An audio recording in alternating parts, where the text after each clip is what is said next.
Welcome in, everybody. What's going on? What's going on? I see you, Insane. Faith's in here. Darth's made it. You made it to the table. Dr. Creasy, welcome in, welcome in. Oh my goodness. Thank you so much for being early, everybody. We already got 10 viewers in there right now. This is amazing. This is amazing. Lady Demon Donut, let's go. Let's go. I hope it's not session. This is oh my god, it's session 2. Oh my god, I got that backwards. I got it backwards. It's session 2. Oh my lord. That's gotta change. I'm fixing it. I'm fixing it. There we go. I thought right, Scuff Streamer. I know. But do you expect any better? Come on. It's me. Exactly. It's me. We never do anything right the first time, okay? Session 98. Strahd was really my father. Oh, we're good. Bob! Oh my god, you're gonna start with the posture checks just because those are back. Why, Bob? Why, Bob? Oh my lord. We're started out with Rob. Thank you, Rob. Rob's in here with us right now. I gotta say thank you. Thank you.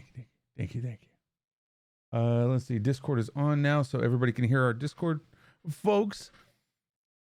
Hello. Right? Oh, Greetings, better. greetings. Oh my goodness. Toad Stock. Really? That is you, Doc. Okay, that is you. Bob. No. It's a good attitude. It's a good attitude. So we have one member missing right now. Phone died. Oh my goodness. We have one member that's not going to be here right now. He'll be showing up a little bit later. It is closer to the to I guess the Halloween parties and whatnot. So I'm guessing he made a trip out there and didn't expect to stay so long, or I messed up and didn't tell him that we were going to have a game today. One or the other. We'll stick with things happen. Okay, life happens. We're good. Why, Mike? Why? We just started this, Mike.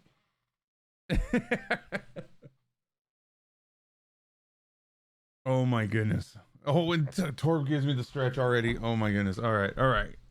I apologize in already advance. 474 points too much. Apologize in advance if there's screams from hubby playing horror games. Oh my goodness. I'll keep myself muted. Thank you. So tonight's session is basically what we're going to be doing is I think we kind of went in with this theme as well. It's we're not going to be here next week, everybody, so decided let's try to make this one kind of that little gothic horror feel that we had in Curse of Strahd type of thing, but a little bit more, I don't know, serious, a little bit more understanding. I thought it would be kind of fun. Cast Fireball at closest NPC. No, that is not the case, okay? But if you notice, we have the magic table up. We have been affiliated.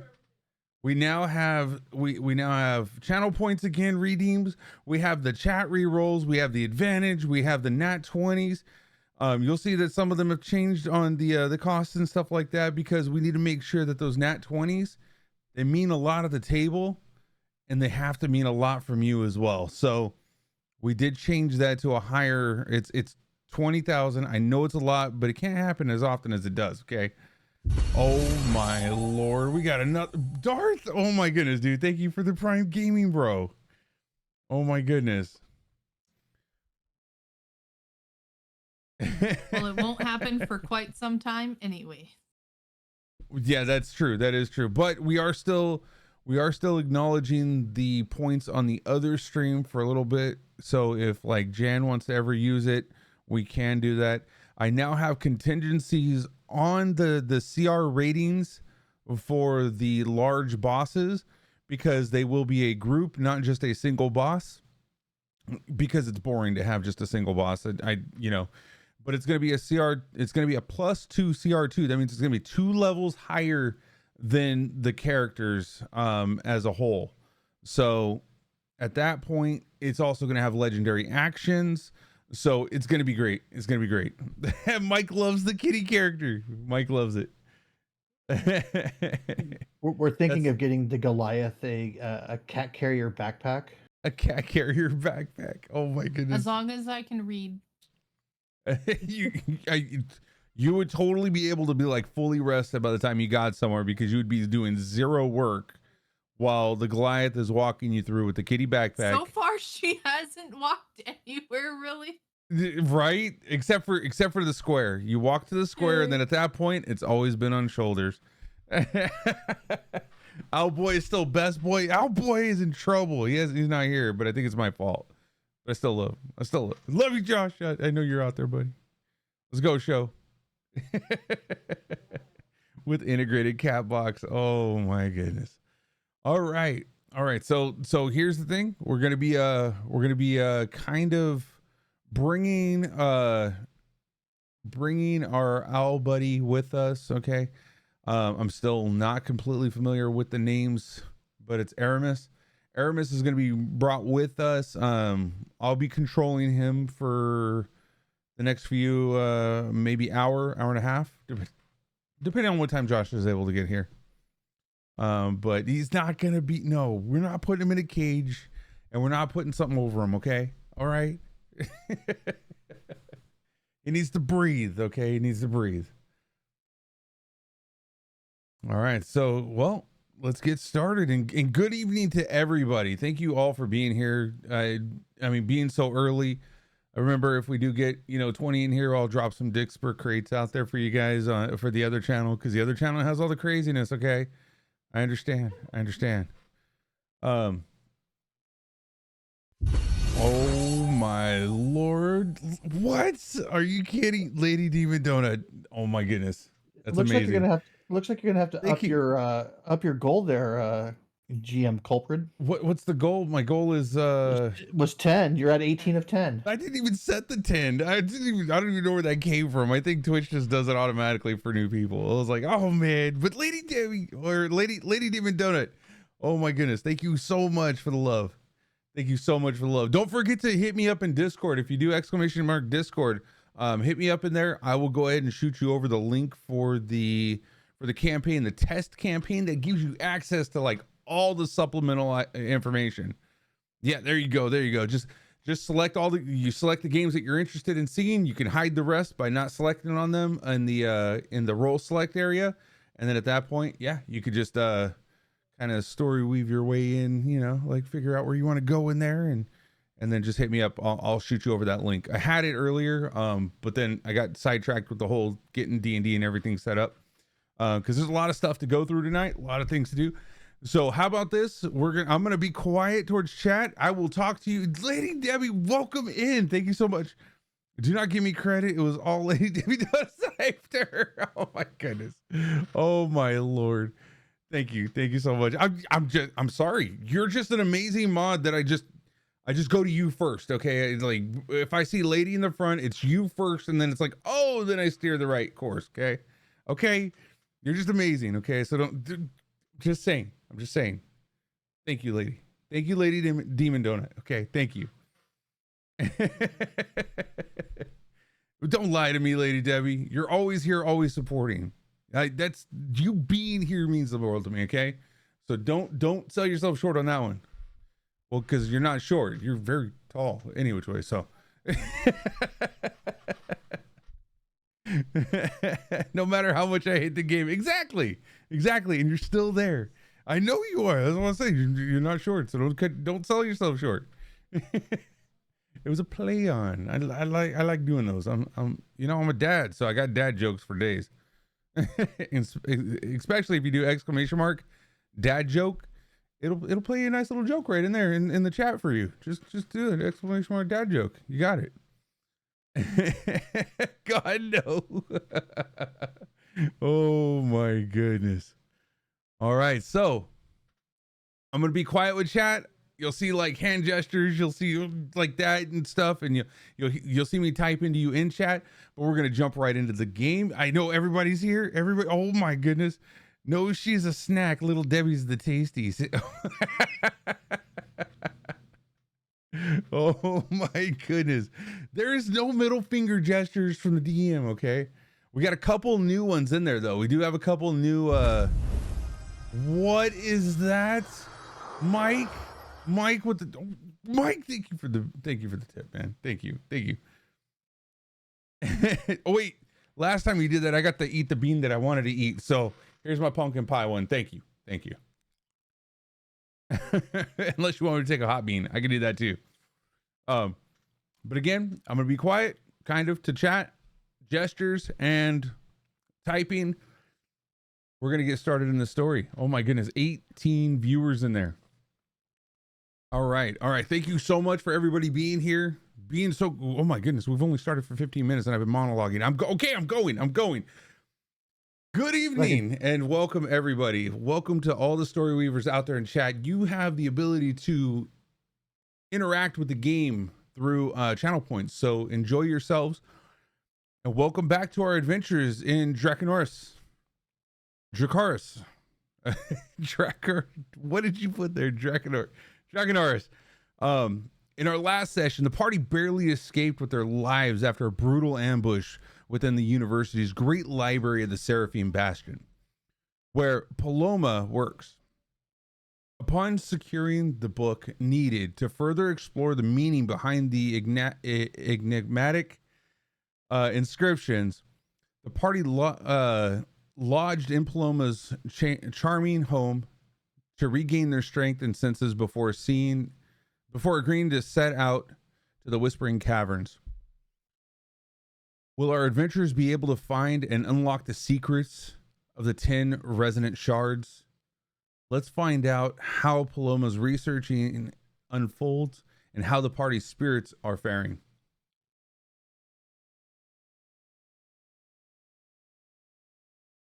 We have we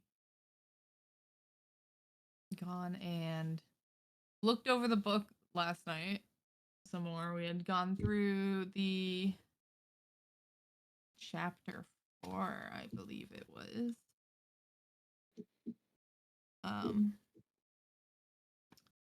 It's about Cave of Echoes, people disappearing mysteriously. Song of the Silence North, where people would just, like, anybody that would come back never spoke. But y'all were kind of leaving the home.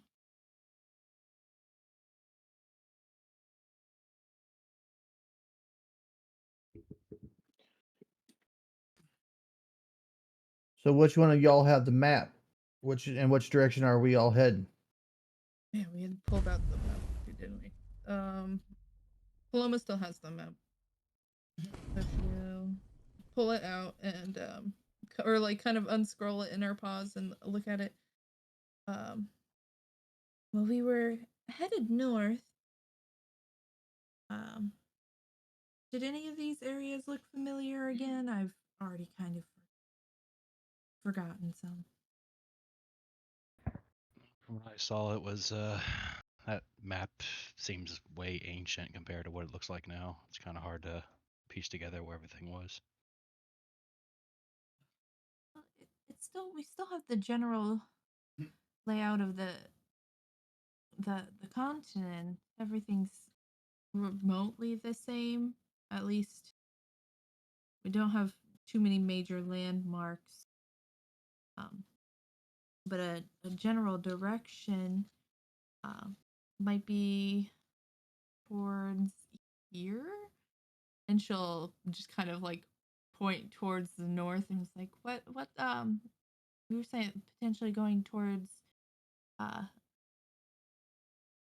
your monastery and perhaps hearing from them as well, right? So Yeah, that's about right. Yeah, where I'm from, we are Way of the Dragon monks, and I haven't quite gotten there myself yet, but there's a lot of folk up there that know a bit about the dragons, and they might have some idea what's going on. But I remember our feathered friend here um saying something about the um another section here, and I'm gonna roll history here because I'm trying to remember because it was last night. What are you trying to remember last night? What our feathered friend told us about where he thought we should be going. Okay, let me take a look real quick. Go ahead and do a history check, see if you remembered. Nope. No, it's not Thank God. it's something reminds you of asking him something, but you just can't think of the words. It's on the tip of your tongue. It's like one of those annoying things where you know what you wanted to ask, but you just don't know how to ask it, and it's not coming out to where you can say it.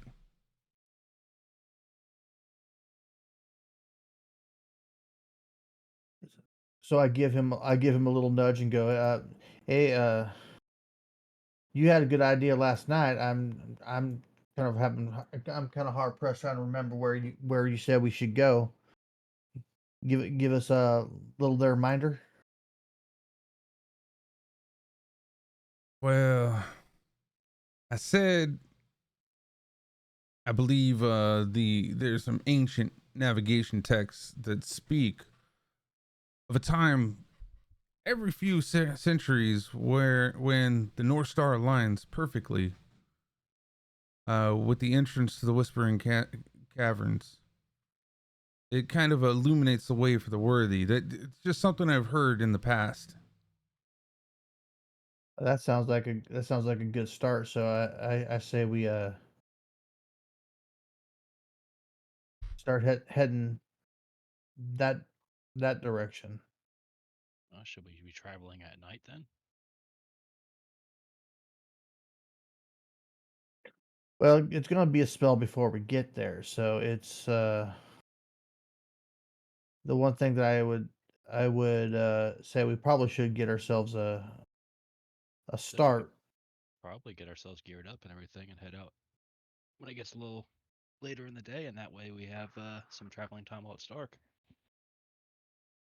Sounds like a pretty good idea.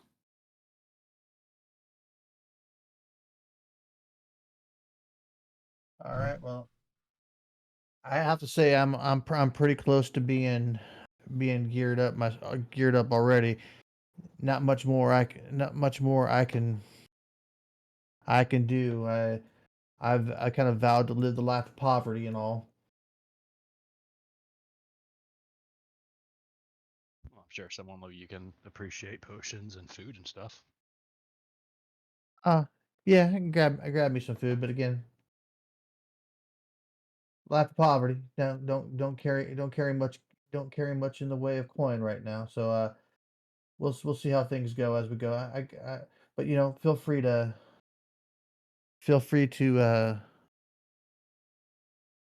do what you all need to do. All right, who's up for a shopping spree?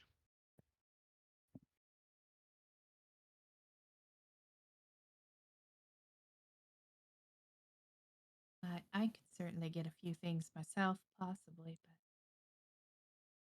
but I don't know. Also, not great on the way of coin. They don't give us much in the university. Well, I think they spent all your coin on those death robots that were trying to kill us earlier.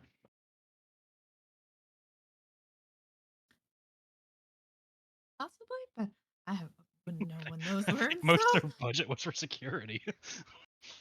I tell you what, Okay. that that hourglass thing was a woo doggy. It was a well put together piece of hardware there. It's the first time I've seen it, so I couldn't tell you much of it.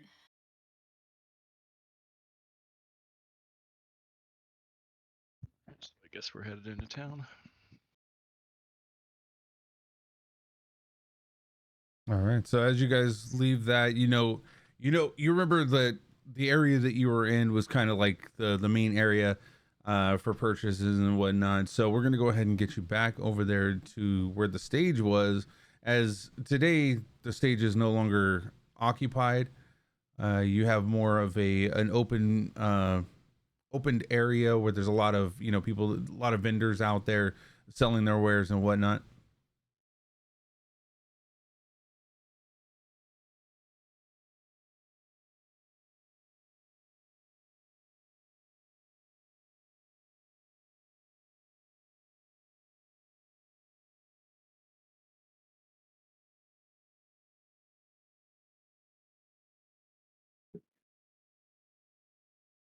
Looking for 2 vendors, perhaps one that sells like dried meats and stuff for rationing, and I guess anybody's over here selling potions. You do see somebody in actually you're following your nose. You can see, you can smell that there's something just coming, just gravitating from that location and just wafting towards you as the wind's just pulling you there. Very, very fragrant. You can smell spices that are just tantalizing. They're just so amazing. Like you're absolutely drawn to that location for the food. As you're kind of walking, you can notice that there are some potions off onto the right. Or at least they look like an alchemist type potions. Not sure of what kind of magical properties they might have, if any. Guess I'll head over there first.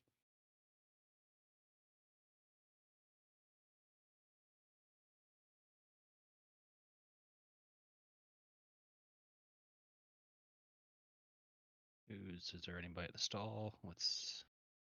You see a small little guy that's sitting in the back. He has like pauldrons on, but they're more of a cloth type pauldron. Very fine silk, with little gold inlays on his shirt. You see him off in the back, kind of just like moving around and kind of like messing with beakers and whatnot. Excuse me, sir, when you have a moment. Yes. How can I help you? Well, I was wondering what you have for sale here. Well, we have all sorts of wares. What is it you're looking for? Looking for potions to help us in a pinch. We're going to be traveling and can't be too prepared. Well, I mean, you are looking at quite a bit for these. I mean, they're very rare that we have here. Except especially for this region. What, the ingredients to make potions are rare here? Well, these ones you gotta have some pretty good skills to be able to make these kinds, and then yeah, I'm the type of person that has these kind of skills. You kind of look at him. If you want to engage a little bit more, roll insight on that. Okay, yeah, go ahead. You can roll insight. Let's see if I can recognize a fellow bullshitter. With that roll of 16, you kind of get a hint that he's kind of boastering about his product, and you kind of get that feeling that he may not be the type of person that can do like the greatest stuff out there, but he's a good salesman. You see him as a really good salesman.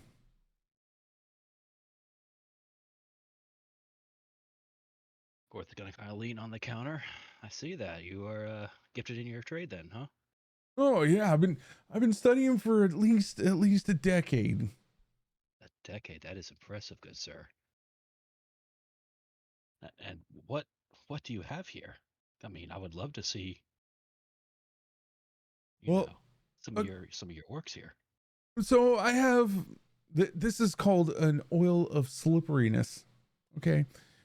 This vial right here has enough oil to cover probably a small or medium creature, and with that, okay, it'll cause issues for them to be able to stand up, and essentially they may end up falling and causing kind of damage to themselves.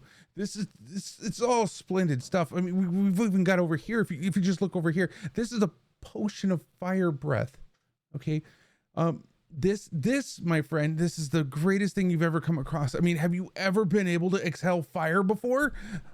Oh my God. It's amazing. It's amazing feeling to have that kind of power. I see. And may I pick this up real quick? I won't drop it. And look at the liquid. This is impressive viscosity on this oil. You certainly are a master of your trade. Oh, absolutely. Okay, if you like Just that, laying okay. it on thick. I want you to do a performance check. All right. I'm just laying it on thick.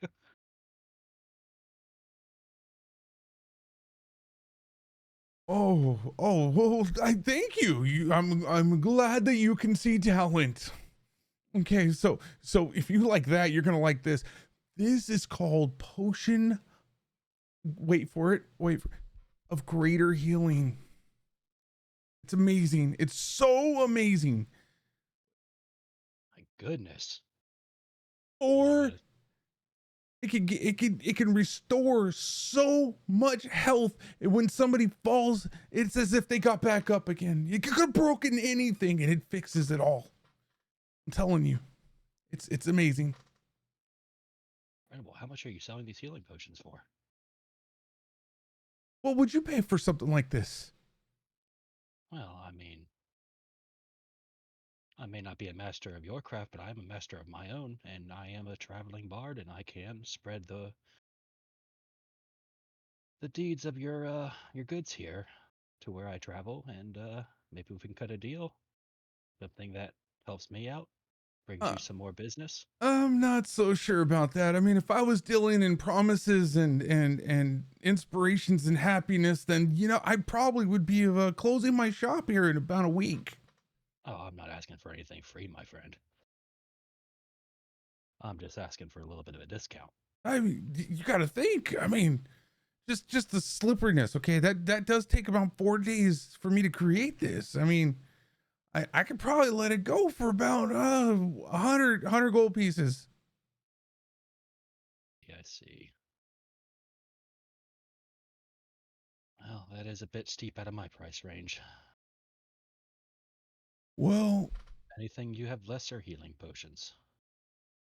I might have some that we might have that the graders didn't take too well. Let me see. And you see him kind of like turn around and kind of walk back into the this pile of just like almost like a milk crate type pile. It's just kind of like tossing some jars back and forth. They're not as vibrant colors as the ones that you see that are on the shelves that are being perfectly displayed. I'm not seeing too much back here. I guess we have. This is. Nope, this isn't it either. And he's still kind of like looking around for it. As he's doing that, I'm going to go ahead, have a little bit of fun with him here. Is the greater healing potion still out there on the table? Yes, it is. And I'm guessing it's what, red in color? It's red with like little kind of gold flakes kind of like flourishing around in it. Or fluttering, whatever. It's in there. I'm going to cast Minor Illusion. I'm not going to put the template down, but I'm going to cast a Minor Illusion on that and kind of make it very murky, like almost a brown. Okay, like as if it started going down. Yeah. Down. Okay, like expiration or something. Okay.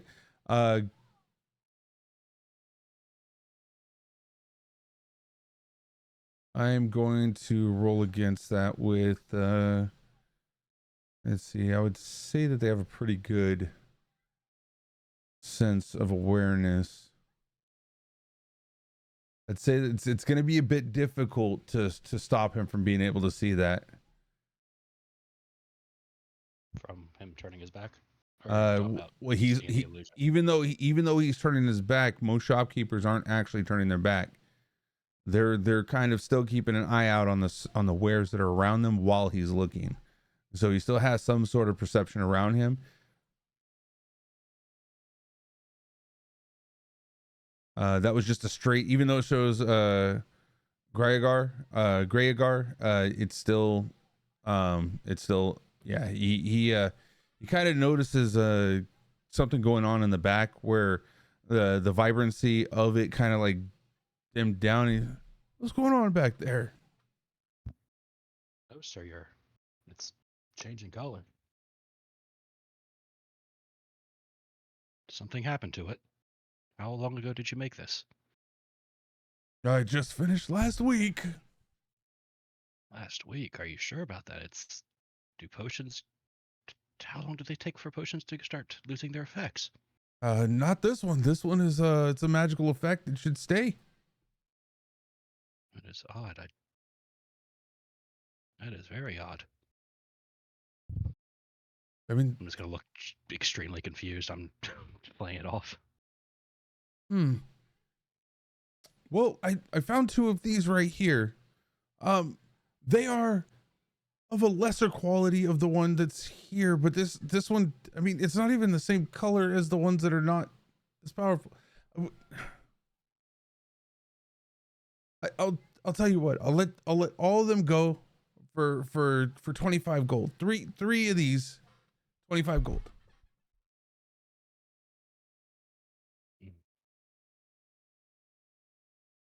How long ago did you make those? These are good. These are definitely good. These just I can make these daily. I'm gonna give him a look like I'm really not quite sure I believe him. Would that be another performance? If you'd like, yeah. Yeah.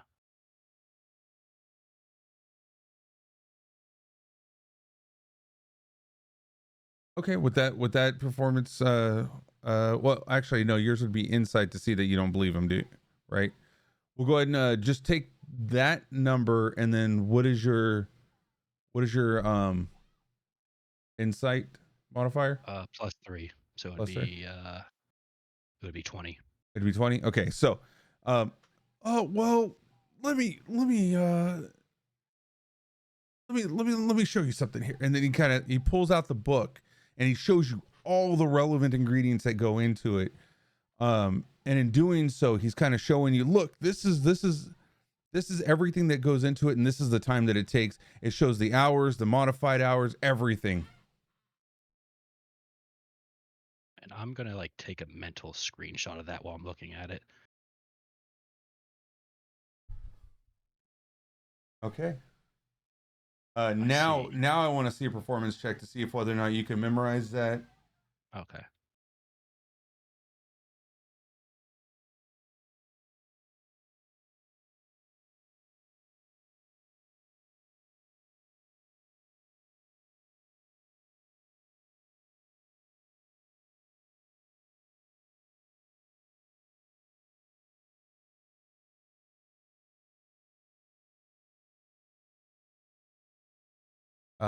With that 25, I would definitely say that you were able to write it all down, and you now have the knowledge of what ingredients are needed, the time frames that are needed, and you were able to you have this photographic memory of this page right now as it stands. Cool. Well, I'd hate to buy all 3 of them, sir. Is there any way I could just get one just to try it out on the road? And if it's as good as you say it is, and I believe you are good at your craft, you seem very well at it, then perhaps I'll come back and get more. I would say yes, that would be a fine idea. Between me and you, this did look good before you got here. Did you do anything to it to kind of, I don't know, mess with it? Sir, I am a part at nature. I simply play music. I don't know anything about potions. Fair enough. Okay, I'm sorry. What would I'd be amiss if I did not ask? Okay, I'm so sorry. How about this one on the table? It doesn't look the same color as the other 2, and I do not want to have this here. And he's pointing to the one that that was kind of like brownish now instead of a little light shine or glimmer of the red. He's looking at the brown one and is like, would you mind getting rid of that for me? Of course. Okay. I wouldn't mind. And I tell you what, I'm kind of actually been wanting to learn about how to get in these potion craft. Do you have like a small, like an alchemy set that I could take with me and I'll purchase that and the potion off of you? You know, I kind of gotta use the stuff that I got. You don't have anything to spare? We have the child's version in the back. I guess if you want that one, it's usually for the apprentice, like novice type people. Well, I don't see myself becoming a master at the craft like you, so I mean that should suffice for me. Okay. Give me 1 minute. Give me one. I'll be right back. And you see him. He just kind of goes in the back. You see the cloak open up. He walks through it. It closes, but then do a perception check. Right.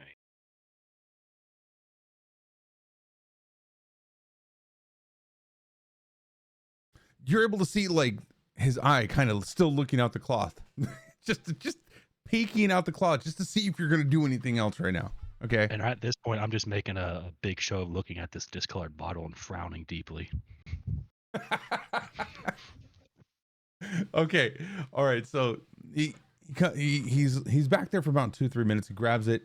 You see, he comes out with like a beaker. It's a long stem to it, as well as on the top of it has like the little flailing out portal that you can, or port that you can put stuff into.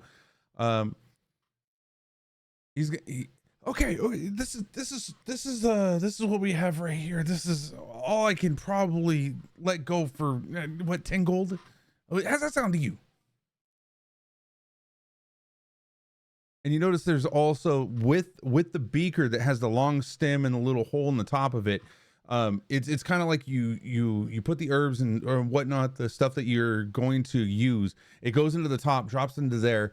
It bubbles and boils, and kind of as you cork the top, he kind of explains this all to you too. Basically, everything goes out the stem and kind of drips down into where you would have to have like your own little potion catcher, like, you know. But you just put fire underneath it, and the condensation from the actual potion goes out and kind of drops in. Well, good sir, I believe I could do 10 gold, and perhaps when I'm traveling, if you see more people come into your stall and saying that Kortha sent you, perhaps we can strike up some better business in the future.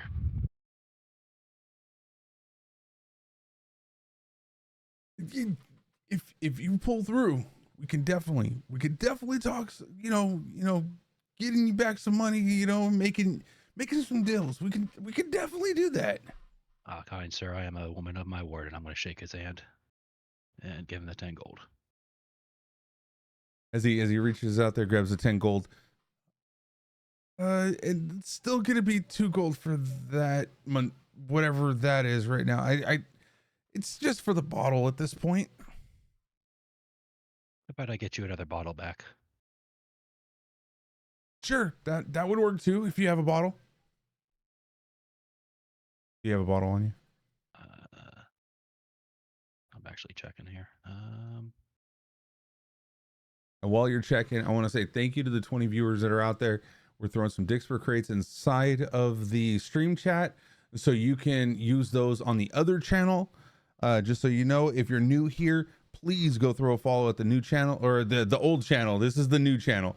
Go ahead and throw it in the other channel, and you'll be able to utilize this against me, and control my game. Okay.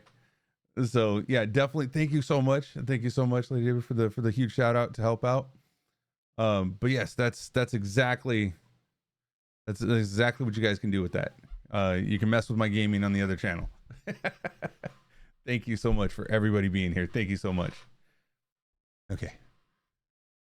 Can Paloma, as she's wandering the stalls, if notice and hear, kind of see Kortha looking for a bottle and hear the exchange?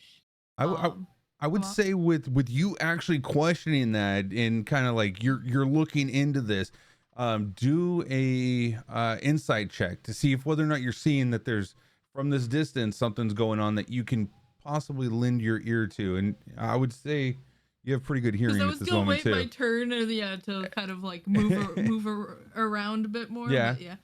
I would say with 11, it wasn't too hard. They were having an open air conversation.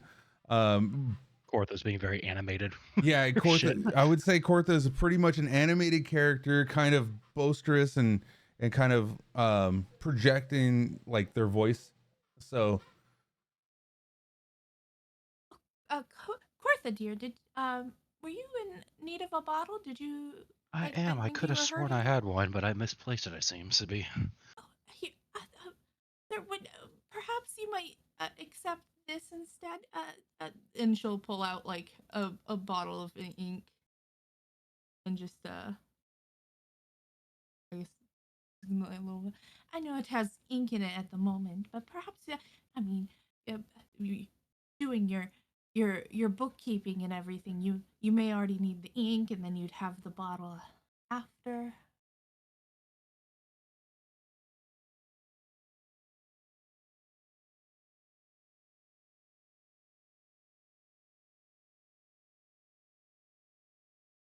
and you were saying this to Cortha, right? Or were you saying this to the vendor? The ink she was saying about the inks, or like would you take that bottle, like this bottle?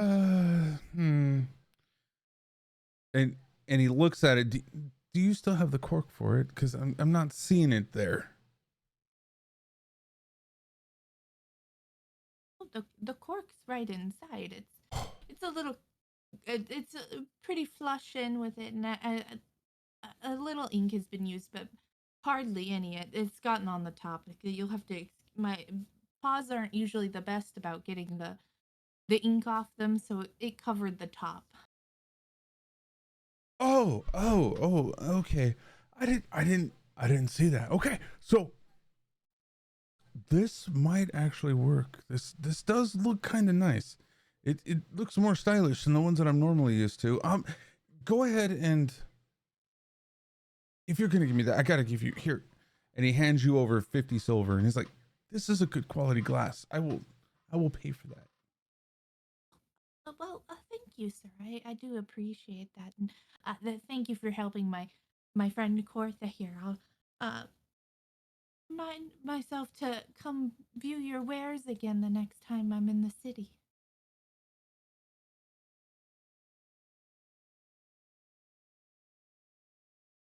She's gonna go around kind of looking for a merchant of like gems and pearls. Gems and pearls. Okay. You're very familiar with this area. So looking for the gems and pearls is really difficult. So you're actually going to look at the vendors that are kind of off over by the stage where the stage used to be. Because you know that the vendors usually show up here and there occasionally. They're not always there. Yeah. And in this location of the city, there's no vendors that are normally there for emeralds and gems. Okay. Or gems and pearls. Yeah.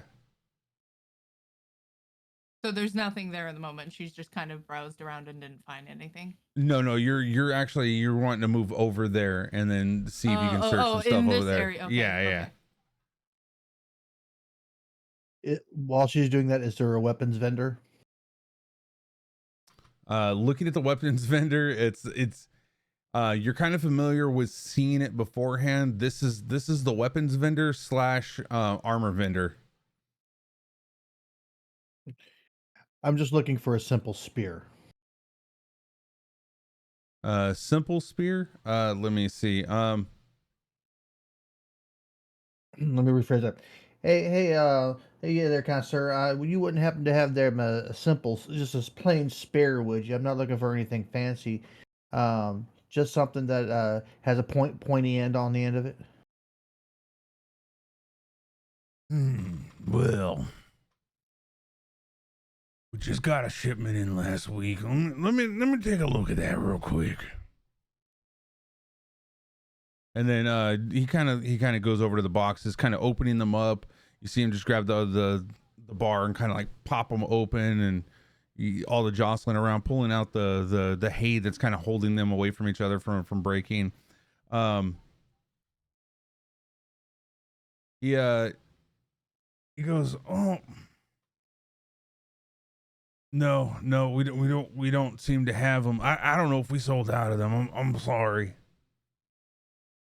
Ain't no worries, my friend. Just thought I'd ask because I like my staff and all, but if I'm going to go out on the road, I might need myself a little something that has a little more oomph to it, if you know what I'm talking about. Fair enough. Yeah, if I find some, I'll set it aside for you, son. Much obliged there, Smitty.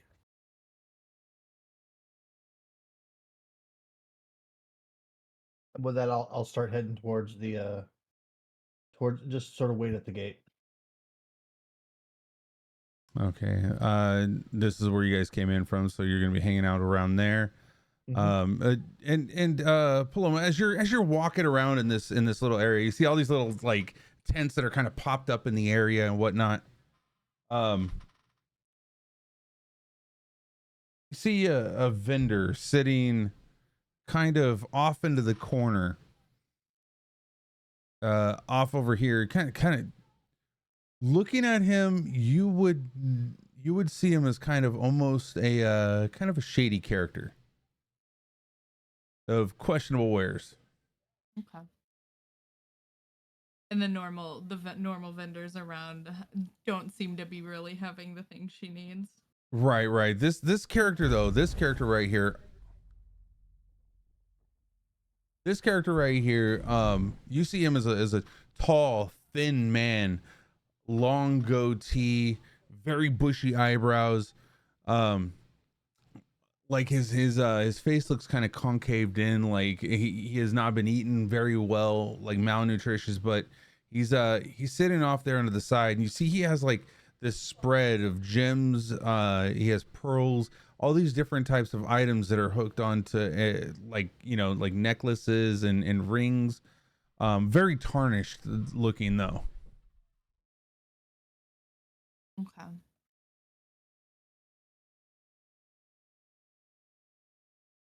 She kind of starts to make her way over towards him and kind of begins to eyeing his wares. Like, oh, hello, sir. What kind of wares are you selling? They seem a little bit older than most of the other folks. We you see him kind of shifting his eyes left and right, kind of looking around in his surroundings.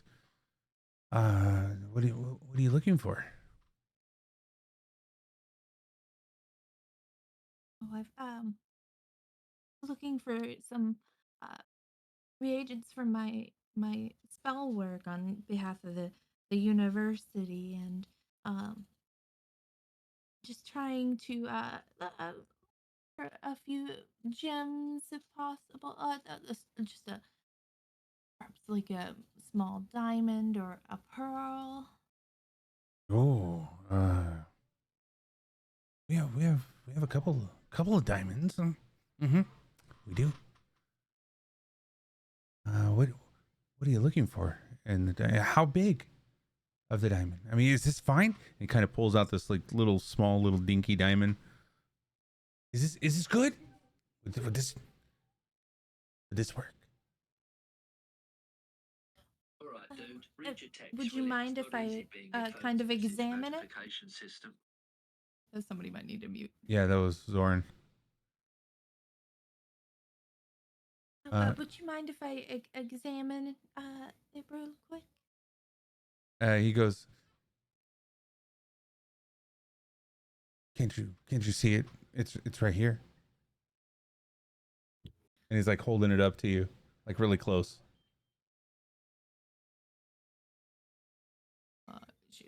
She kind of wants to kind of gauge how much it might actually cost. It's clearly not gonna be in her like the price range she needs, but she just kind of wants to look at it and gauge perhaps how much bigger and things as far as the practicality of the magic that she's not gotten to explore much.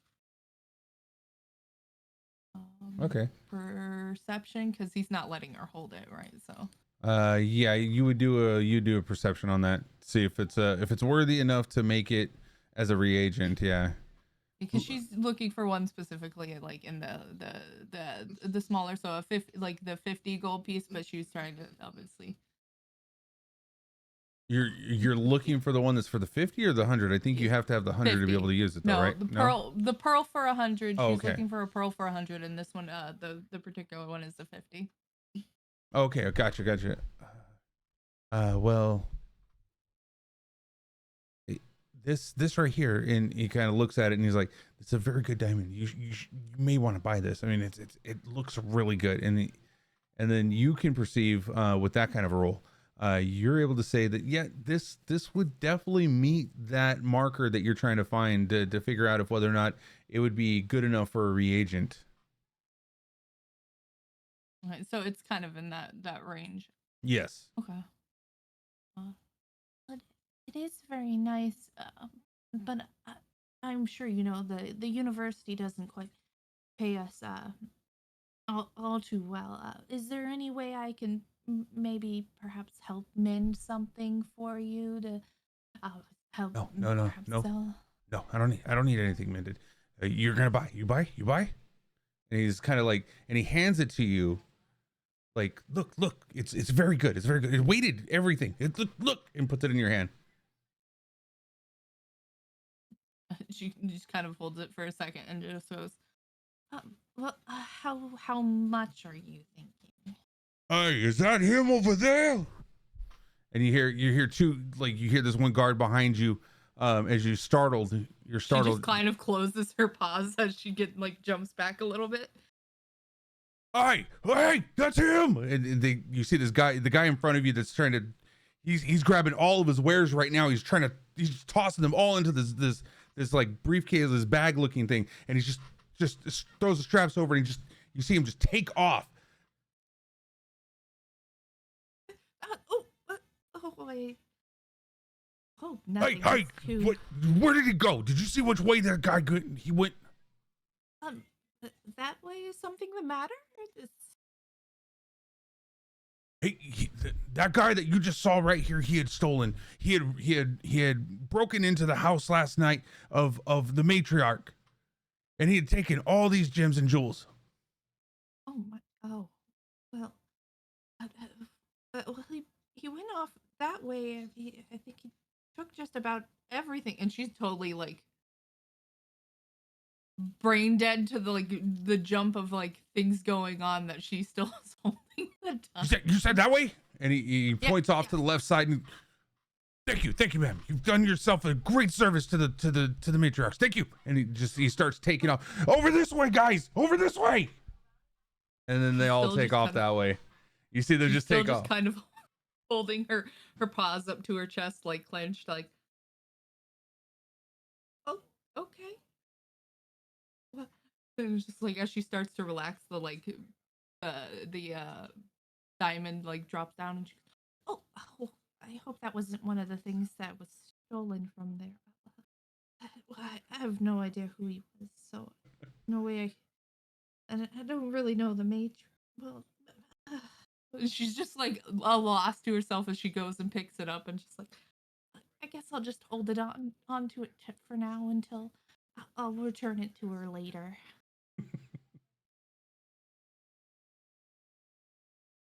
She'll just start heading back, and then kind of fretting in her mind, oh, what do I do?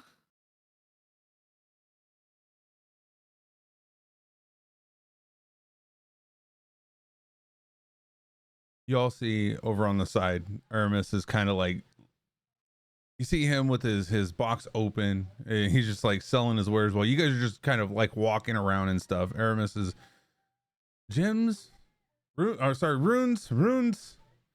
Come get your runes. He did sell things before, didn't he? She'll just kind of go and peruse his wares as well. Not really do it. Not interested in buying, but just kind of I never really did know much about the rune magic. And she'll just kind of listen into like him explaining the runes to people that pass by. Oh, this one will help you in money. This one will help you in love. Please, once and all, come over here. Let's look. Let's look. If you've ever been feeling like you haven't made yourself the best meals, this rune may help you. And you just see him just like handing off the rune, like just showing off the runes, the different types of carvings that he does on there. Hi, Aramis. Welcome in. Oh, he's not here yet. I don't think. Hey. Is he? Yeah, yes, I let him in. He just Oh. came in. Welcome in, Aramis. Test? Yeah, You're, can you hear you're me? selling Yes. some runes. You're No, selling. I'm not. I am not in the market selling runes right now. Where are you at then? Flying. You're flying? Okay, where are you flying to?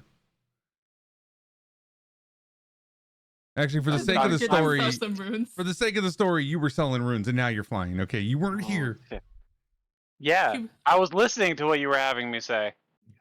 Well, I didn't know. I was just trying to. I was Oh, trying you to just keep said. you in the story. It's all good. I like how you knew I wasn't here and our monk decided to talk to me. The monk didn't talk to you. I was talking. No, Earlier, he chose to speak to Aramis to find out what I had said last time. That was okay. And Never mind. Just yeah. it's fine. Let's just Yeah. let's move forward. No, I'm just saying it's Yeah. funny that he knew I wasn't there and chose that. That wasn't me. I said the monk. Oh. But go ahead. Where are you flying off to? What are you doing at this moment then? I'm going to be exercising my wings Okay. and just mostly to make sure I don't get called out by anybody I sold things to yesterday. Oh, gotcha. Good call.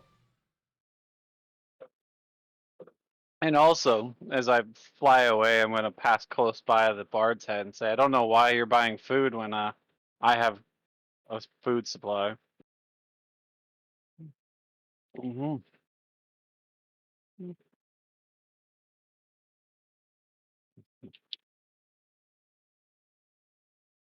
He was talking to you, Cortha. Are you muted?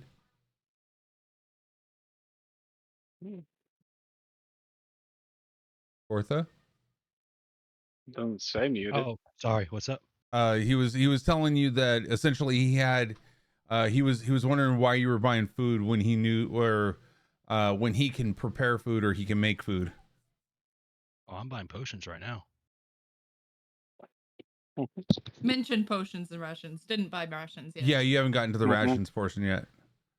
Speaking of, and I turn to him, who should I be sending the people I meet? What is your name, good sir? Oh, I'm not selling today. Don't worry. No, I'm talking to the potion guy here. Uh-huh. Finishing up, wrapping up my business here. Oh, okay. So what was the question on that one? I missed that. What's his name? Oh, my name, Nathaniel. Daniel. All right, and I will go ahead and finish up my business with him. So that was 10 gold.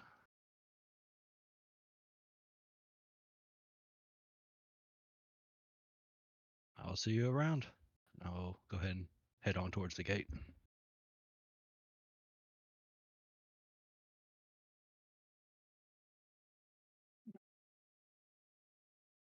That was what, one regular healing potion and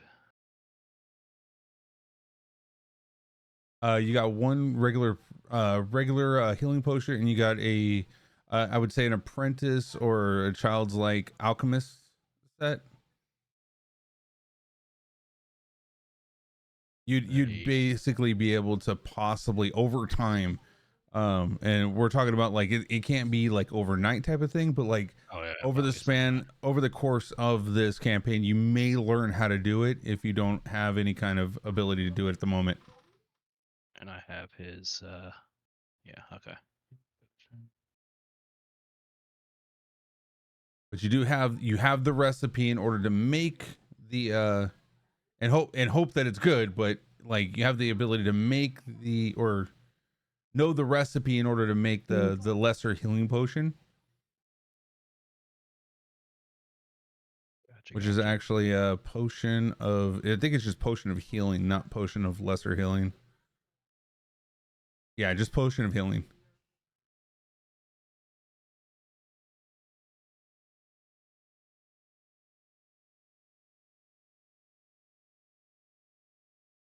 Right.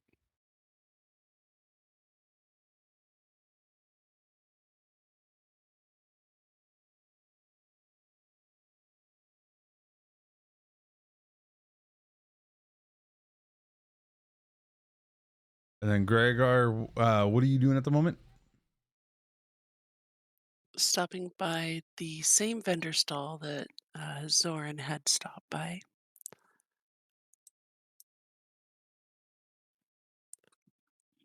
Okay, if you could, Hey, shopkeep, yeah, how can I help you? do you happen to have a wooden club? How much you want for it? This is a shop rate. Just what's your price? Well, here's the thing. We sell metals. We don't normally sell clubs. So I figured if I just kick the table's leg off of it, it might give you a club with that, you know? I'm here to make $1. You want to make you want a club? Let me know how much you're willing to make me break this table for. How about if I break your face on the table? I just need a club. I don't need your lip. I was trying to help you. Sorry, madam. Sir, madam, what are you? About to be your new nightmare. Do you want to sell me a club or not? I want an intimidation check. That's what I want. Give me an intimidation check. Since most likely charisma was a dump stat, could you let her have a different modifier so she's being physically domineering about this? You know, I would like that. I would like that. Yeah, I could do that. I could do that. I like that. So instead of Just do a I'm strength. assuming the 0, add your strength modifier. Yeah. So whatever that roll is plus 4, 18? Ma'am, okay, sir, ma'am, whatever. I don't care. Okay. And you see him, he kind of like busts the table on the side right there, pulls out the leg and kind of hands it to you. Here you go. Here's a club. Don't just please, just stand back and promise me you're never coming back over here again. Well, I do want to pay you for your broken table now. I don't know, man. I just fine. Just give me a silver. I don't care. She tosses him 2 mushrooms. Will this be fine? And he looks at it and he's like,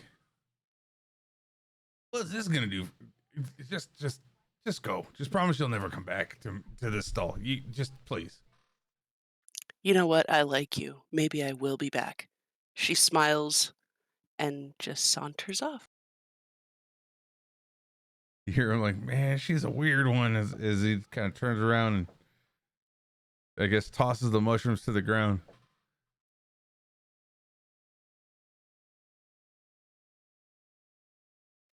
She goes off to stand by Zoran.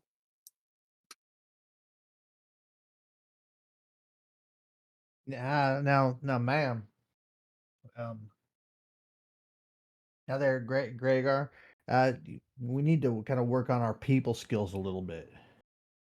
Um, it's a kind of a neat thing that you just did there, getting him to kind of back down. But not every time we meet somebody do we need to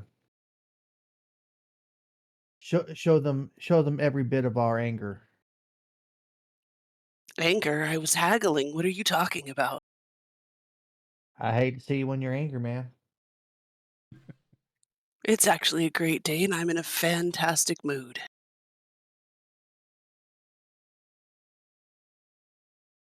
Good to see But it. I will take your advice.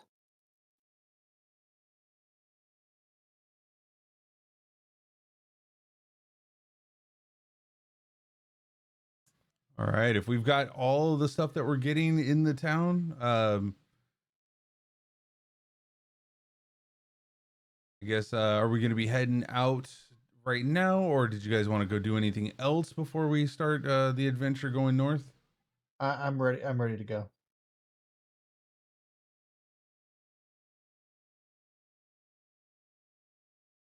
Looking to get acceptance on everybody else as well.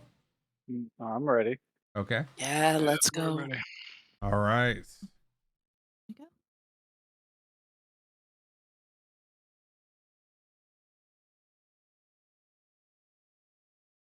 So as you leave the Bastion, you start heading down the mountainous areas. You're taking windy, small, little, tiny roads as you're making your way down. You're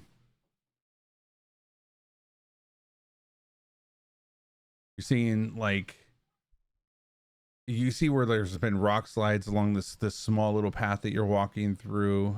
You see that the paths themselves they're very shaky and very unstable at the moment. As you're making your way down the terrain to get to the forest area, as you're walking towards the northern portion of the continent to make it to the Whispering, or to at least try to find the Whispering Caverns. You guys make your way to the point where let me go ahead and pull out your characters and put them on here. Where you're just outside the forest.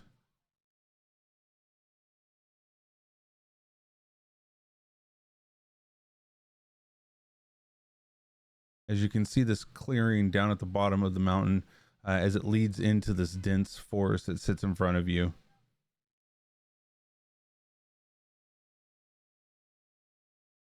Let's go ahead and configure, boom, and activate.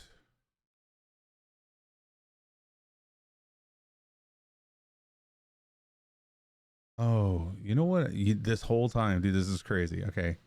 This whole time I didn't realize what was actually stopping us from being able to see the world.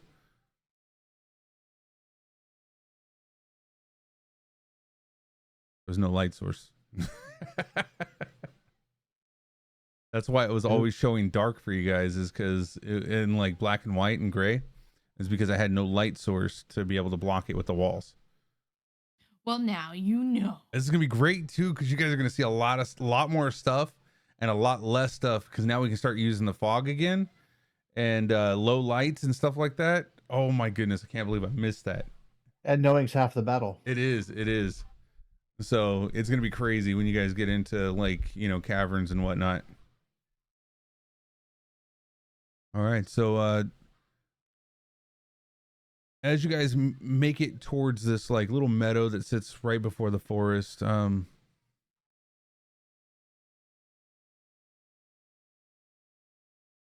of notice that there's a lot of life in this area. You've got, you know, like squirrels, ground squirrels on the ground, just kind of meandering around.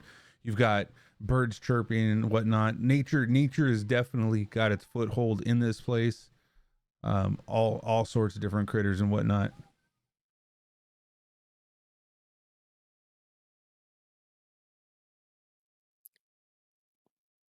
Is this Marvinwood Forest?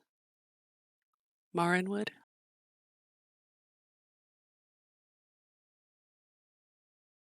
Give me 1 second. I guess I close that. There it is.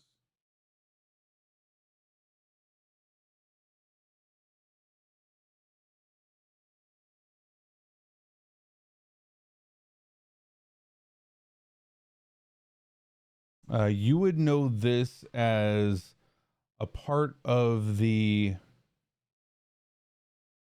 Starshade Retreat Forest. It kind of expands, Okay. elongated across, like it sits in between the Sunfire Hollow and this Sephiroth Bastion. But it also this forest makes its way all the way up into Ravenlock as well, up into the top right hand side of the continent.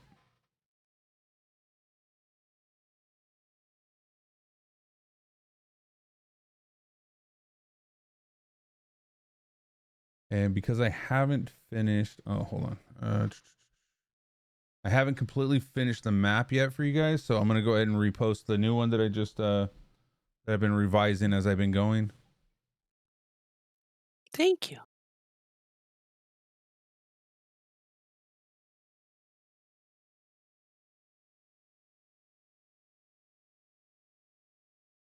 And let's see, I'm gonna go ahead and put it in. I was gonna say, can you put it in our journals? No, because that would mean that I would have to log out to log back in. Gotcha. So I will send it into the Curse of Strahd one. That's still open right now. There it is. And that's what the map looks like currently. Okay, I see it. Yeah, as we're going, I'll be building to the map because, like, you know, it's a whole world, and I haven't gotten to that point yet. But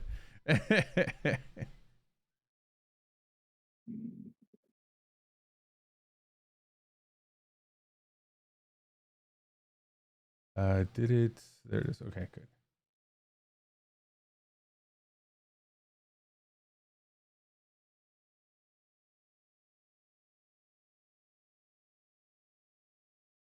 All right, start.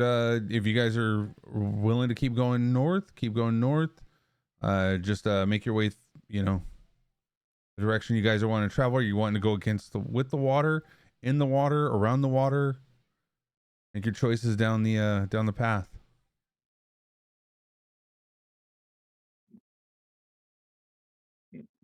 I mean, I'm not getting my boots wet.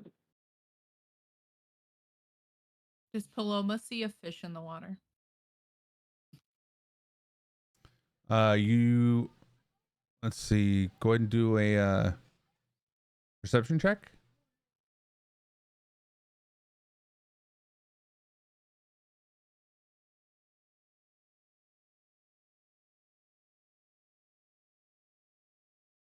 And with that, yeah, you see a smaller fish, but you do see that upstream a little bit. You can see them because it's like real crystal clear. You could definitely see inside there that there are fish, but where you're at currently, there's just a small little amount of fish that are probably about maybe not even band size.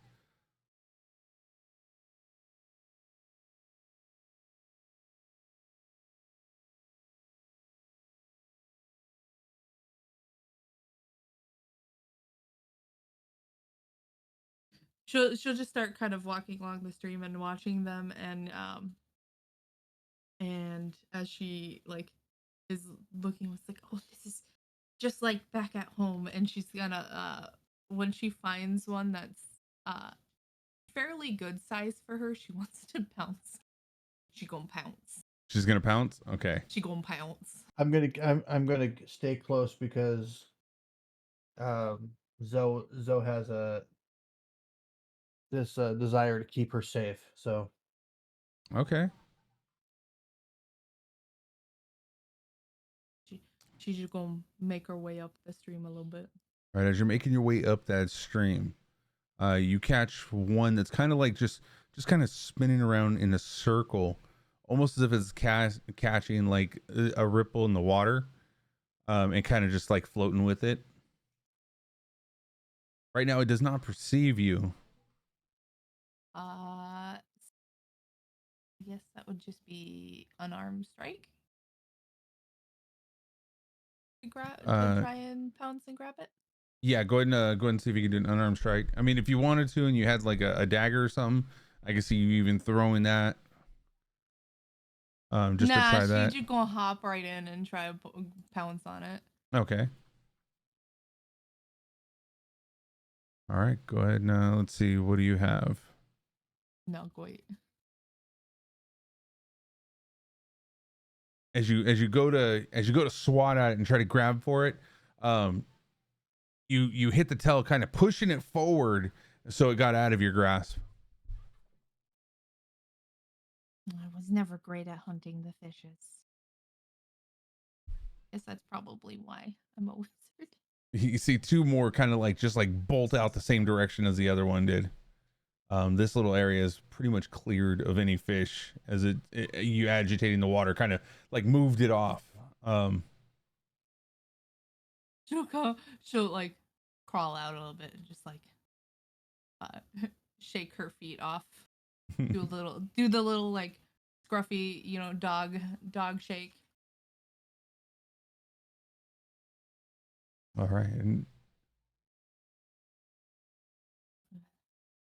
can I have everybody roll a perception check?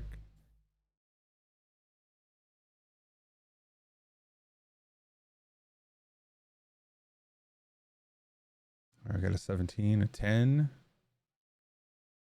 a 20. Oh my goodness. Aramis. Oh my goodness. Cortha. Are you serious? No. Oh my. Gregor actually got you guys over the cusp. Okay. Just as you guys are kind of gathered around, kind of looking at Paloma, a couple of you looked off to the side. Even Paloma caught the movement out by the forest edge. You see two fairly large black bears kind of walking into the scene. They're a good distance away from you right now, and based on their perception,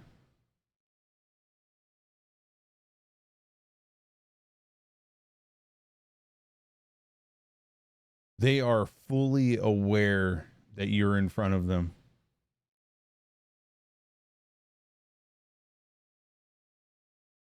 Do they look the big mad? They don't look afraid of you. Well, so here's my suggestion. We Kill just keep walking, and but stay aware of them. And if they charge, we attack. If they don't charge, we just keep going.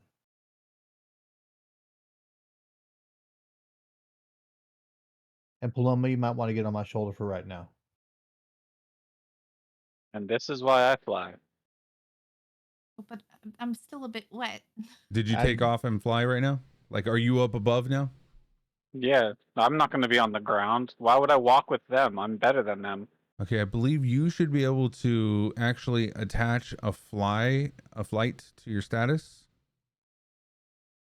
Let's see. It should be the second. It should be on the right side, second one from the top. Yeah, there it is. All right. So whenever you are in flight, I'll expect you to actually change that over to that. Otherwise, I'm going to assume that you're on the ground and no changing at that point, just because that's your character. Yeah. Paloma, don't bother me none. Get on my shoulder at least until we pass these bears. Well, I guess if you insist. She'll just climb on up. Sorry if you get soaked. Just water, ma'am. Then I'm just gonna hug the water line. Paloma too, just in case, like if they start to move, is gonna ready a spell. Ready specifically burning hands.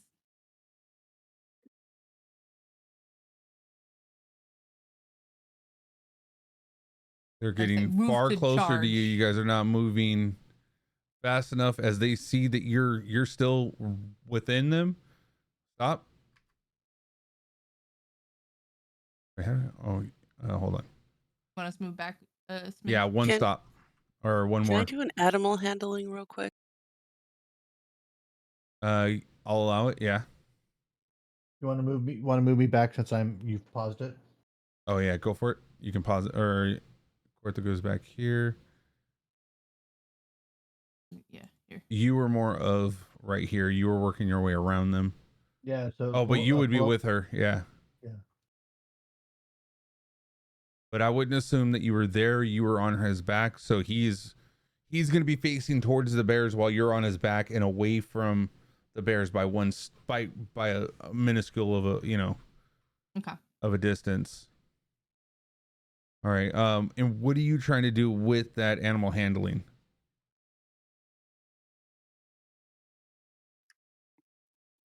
So typically, if we're at a watering location like this, they are not supposed to attack us. Am I correct? It's Uh, kind of like a unspoken thing for critters. Not necessarily. If they feel like if they feel like there's a lot more of you than them, they could feel defensive, but they're trying to get to the water and you're standing by the water, like in front of them by that water.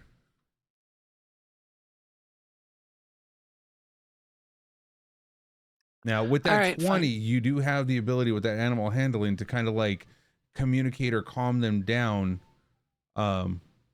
If that's what you're trying to do at this moment, because right now they see that you're there and they're about to start charging. Yeah, definitely don't want to agitate them. Yeah, absolutely. I'm wanting to like calm them because like I don't want to tussle with the bear. I don't know about anyone else, I mean, they're not a but threat to me, so I don't care. they're not a threat to you yet. No, they're not a threat to me at all.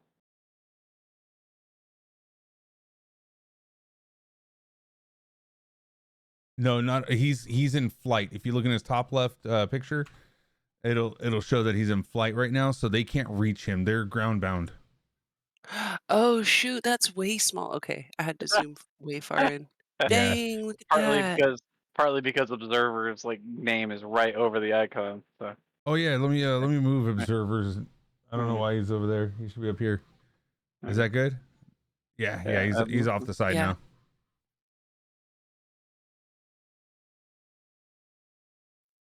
All right, so um I take a few I get within range of the bears and I'm trying to like calm them down. Um I'll baby talk to them because, I love critters. Can I give the help action on that? Yeah, you can. Want me to roll it as well? Uh, yeah, just let's give her a little bonus on that, like maybe So my, a 1d6. so my I was gonna say because I have a +5 in animal handling. Yeah, just go ahead and give her a 1d6 to add to that. There we go. So as you're kind of calming him down, you see Zoran, right? Yeah, Zoran kind of like puts his hand out as well, and just he kind of how would you calm a bear down if you're trying to do so? I would try to make myself look the least um I'm trying to maintain a calm look to everything so that I don't appear aggressive, and open palms so that they can see that I'm not that I'm not being aggressive, and I'm moving in slower motion so that I don't trigger the flight or fight response from them. Okay, so as you're doing that, you see the bear kind of look at you and go and just kind of like looks off to the left, and they see that there's an opening over here for the water, so they kind of like scoot off to the left, or yeah, their left. Amber, as you're kind of like bowing your head just a little bit, you've reached a calming feeling into them with the help of Zoran, to show that they can be calm, they can make their way in there, and you're of no threat to them. Fantastic. Let's get a move on then, Cortha. I don't think they're gonna try to attack you. All right, let's Hey, let's let, hey, let's keep it pigeon, going. let's get going.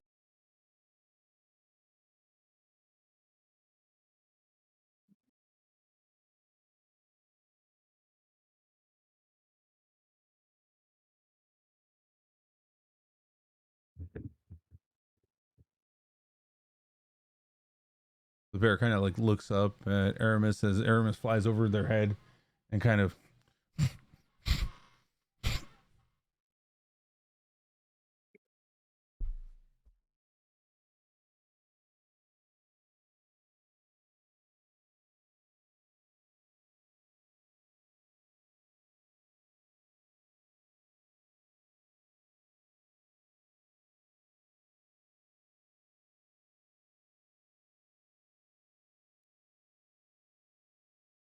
Right. As you're making your way into the forest, you kind of see that the forest is getting a little bit more and more dense.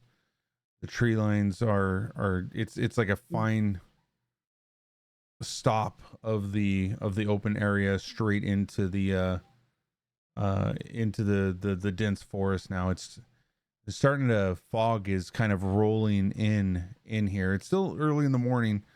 As you guys just pretty much left maybe 4 or 5 hours ago. Still relatively early comparatively, and you can see all the mist and stuff in here.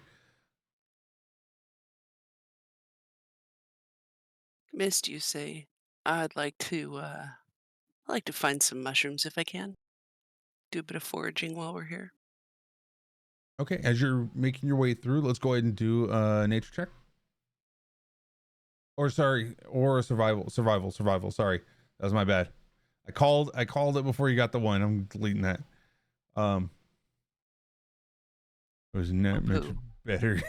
So yeah, as you're looking, yeah, the fog is too dense for you to actually see. You notice there's a lot of things on the ground, more of all the evergreen needles are just kind of covering the ground, and it's set up a blanket, but nothing here looks like it's growing any kind of fungi.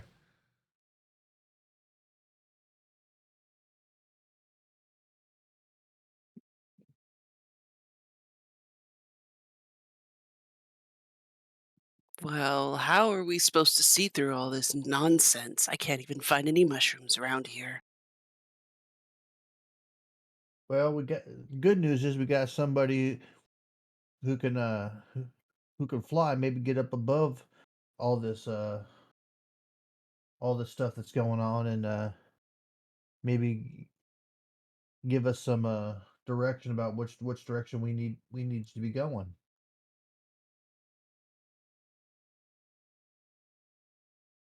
Oh, and who might that be?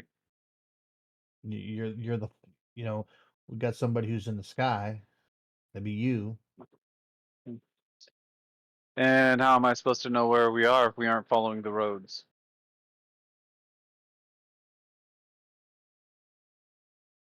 Well, we're heading north, and we're heading towards you know we're heading towards at this point we probably heading towards Starshade Retreat.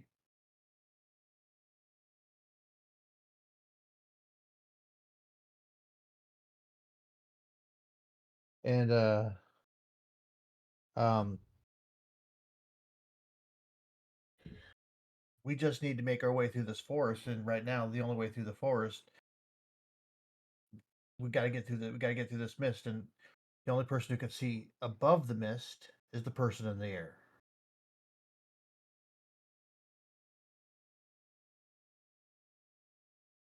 And you should be able to see where the cut out of the trees are, where if there's still a road.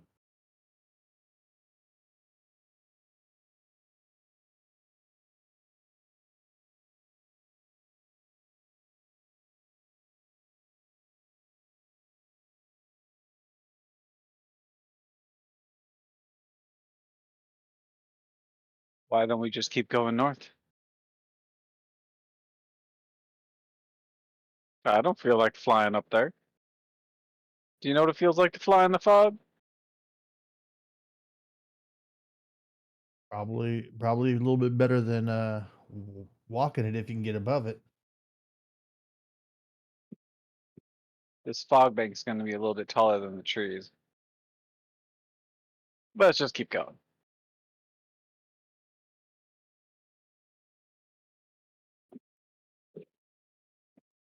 So I'm gonna pull my staff out as kind of a walking stick style, and kind of use it to make sure that you know kind of things, and to keep from tripping over things in front of me. Okay, this is gonna be kind of like a weird bad terrain for you guys, so it's gonna be a little bit hard to traverse with all the stuff that is there, all the fallen dead leaves. Nobody's cleared it out. It's not like it's a normal path. You guys are finding your way through this forest without a normal path at the moment. So if go ahead and if you guys get up to about that point without any kind of interactions, then you guys should be fine to go into the next area.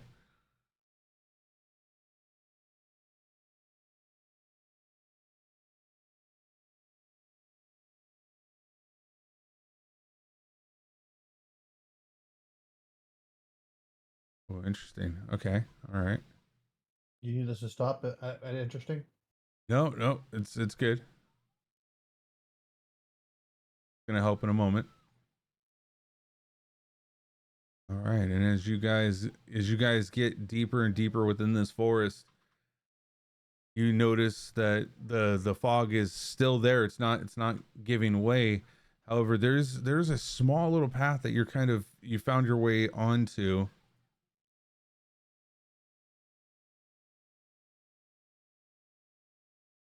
Let's put you guys about right here. Does it head north? It is still kind of heading north, yes.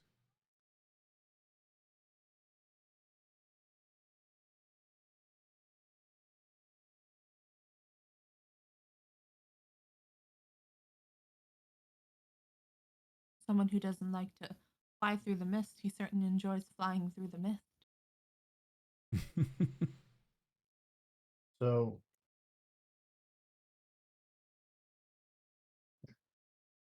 where to now that we're at the top of the map?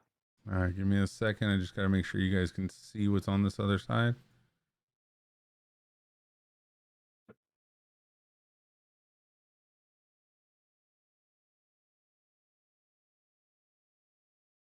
All right, and let me get in here. You said how you said we're not like midday, still early morning. Like does this seem kind of normal for early morning? Over time, this is you. So you guys have already been. It's already been worked on to where you guys have been working or walking for Midday. about 4 or 5 hours now. But now you've traversed over quite a bit of distance now. We'll say that a span of another 6 to 7 hours have passed as you're making your way through this forest, through this foggy forest. Noticing that the fog isn't dissipating. It's starting to get into a point where the ground is starting to shift underneath you into from a nice brush and kind of like normal stuff that's in the forest to now it's starting to look like the floors are starting to let me get over here. You're making your way through this dense forest now. Now it's starting to get eerily quiet as all the nature that you had past seen has fell silent. Casting like all you see the dusk begins to fall as you're making your way through, casting long dark shadows of trees on the ground. The air is starting to grow colder, mysterious. So she would we would definitely kind of register that, like, or I guess what I'm asking is, would like Paloma possibly know that like the fog would typically dissipate in a woodland area like this throughout the day and then maybe come back? If you'd like to check, are you checking with nature or are you checking with arcane? Or what are you looking Arcane. for? Arcane? Okay, let's go and do an arcane check. 30-20. You notice that it's not something of arcane that's causing this. Nothing magical is causing this. It's more so of the environment itself feels cold. So therefore the moisture is not just dissipating like it would normally do when the sun comes out and kind of like, evaporates it. You're just seeing like these dense treetops. Yeah. Like the canopy like super not dense, yeah. actually getting the like any sunlight throughout the day. Correct. And you see these the trees are starting to get older and they look all gnarled. The roots are kind of sticking out like skeletal hands trying to clutch something. The mist is like rolling in like in patches and stuff, obscuring like the path ahead. As you're venturing further and further in, you stumble upon this old caravan site. Ooh. I always hated those deep fogs like this. It's just like the low amount of sunlight. It's just never get anything out. Pretty.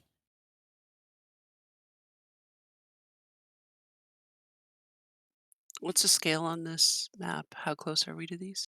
We'll say 5 feet to each square. Oh, it's just hard to see the squares. There are there. Yeah.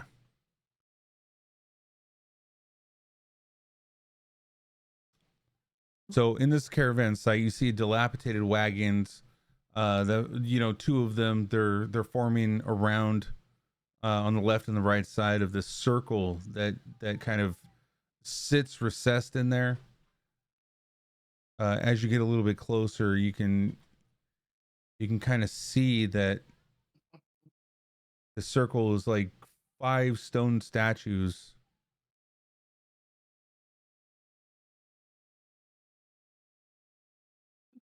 Let's see what else. How else can I? Oh, you can see that the wheels are rotting out. Of those the caravans, you can see that they're all moth eaten, like all the draper, the cloth that holds the top. In the center of, and you can see this from the distance because it looks like there's an opening above it where the moon is lighting below, and you can see that there's sort of a campfire that's been long cold. Embers gone, ashes have all been blown out over time. That surrounding area has those 5 stone statues, and as you're getting close to there, Grygar, you're noticing some of the similarities that are kind of like they're kind of eerie, the way that they look like they're about to pose in defense or terror, the way that each one of those statues are posed from the distance that you're at right now. I like to do an investigation check to see if I can get any more detail with that. All right, go for it. Let's do an investigation check or a perception. You can do that as well.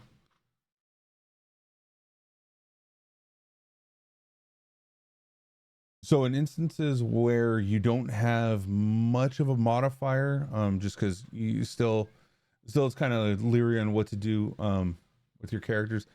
If you don't really have that, you kind of want to start, I guess, talking with the other players, finding out where their strength and weaknesses are, and kind of jotting that down. Maybe you can call upon somebody else to do it, and then you help them, type of thing, because you thought of it, and then you can make these advantage shots instead of throwing it into the dark. But as for that, you basically, you're not close enough to be able to investigate and see any more detail than the moss covering partial of the stone, the stone statues, as well as you're getting closer, you see that basically just leaning your hand on that caravan could possibly make it topple. So I'll head up. I'll head up next, up close, about here, and give myself a investigation on that. Okay.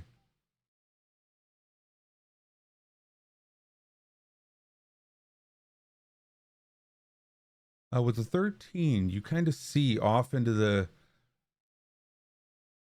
behind the left shoulder a glowing instance that looks a lot brighter than the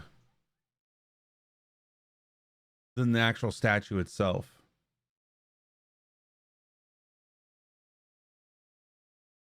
Let me get up here.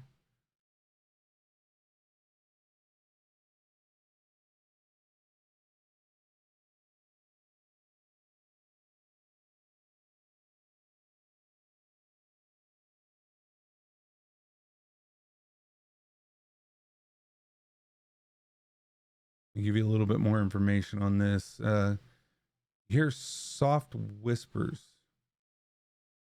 seemingly to come from the statues.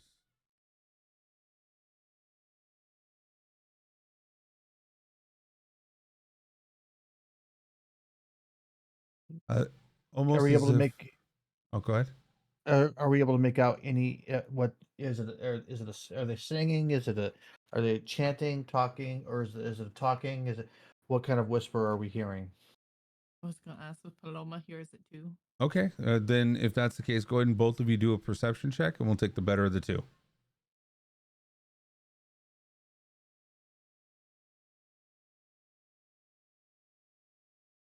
I would say with both of those, you actually both got equally the same amount of information. As you're hearing the talk, it's more of a, why didn't they listen? Why did I do that? Why why would I be so dumb? Why did I should have never done that. Why would I ever put the group in jeopardy? Why did this have to happen? And you see this figure, this spectral figure that stands before you. It does not perceive you at this moment, or even if it does, is you are of no consequence to it at the moment. As it What? is it moving? It's moving, kind of weaving back and forth. You see that it is with that perception as well. You also see that it is floating. It is moving back and forth from where it's at. I say I think we should take a little bit closer look here. One, I want to see what's in those caravans if we can, but two, I want to see if we can maybe communicate with this thing and see what happened here. What y'all think? It seems like, to me, a fairly good idea, but we have no idea what those statues are, that figure is. Why did this have to happen? Why couldn't I just stop? Why couldn't I just stop? I could have waited. I should have just waited. Well, if we're heading a direction and something bad's going to happen, I'd rather have a little bit of information on it. And this person feels a little bit of remorse about something going on here, so maybe we can avoid things if we just get a little bit more information.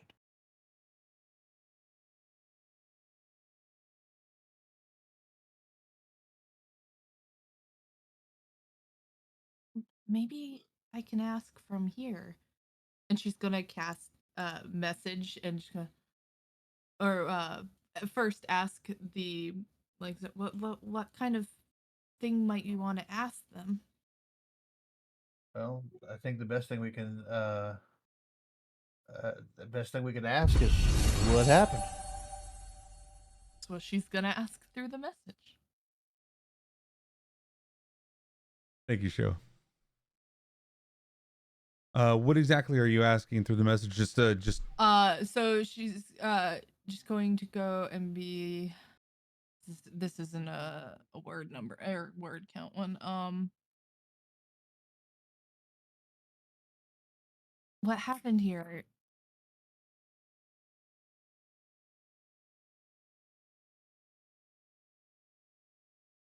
she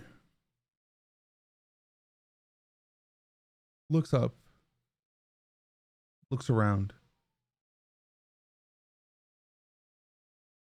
Lost souls in this vast world.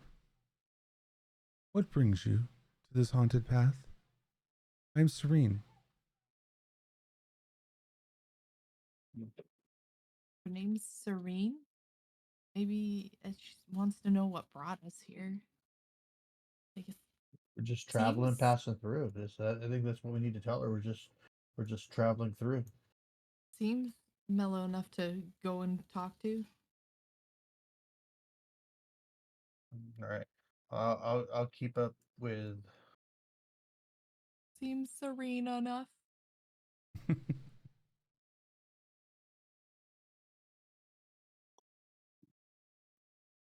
Alright, looks inside of the caravan. Does she see anything interesting?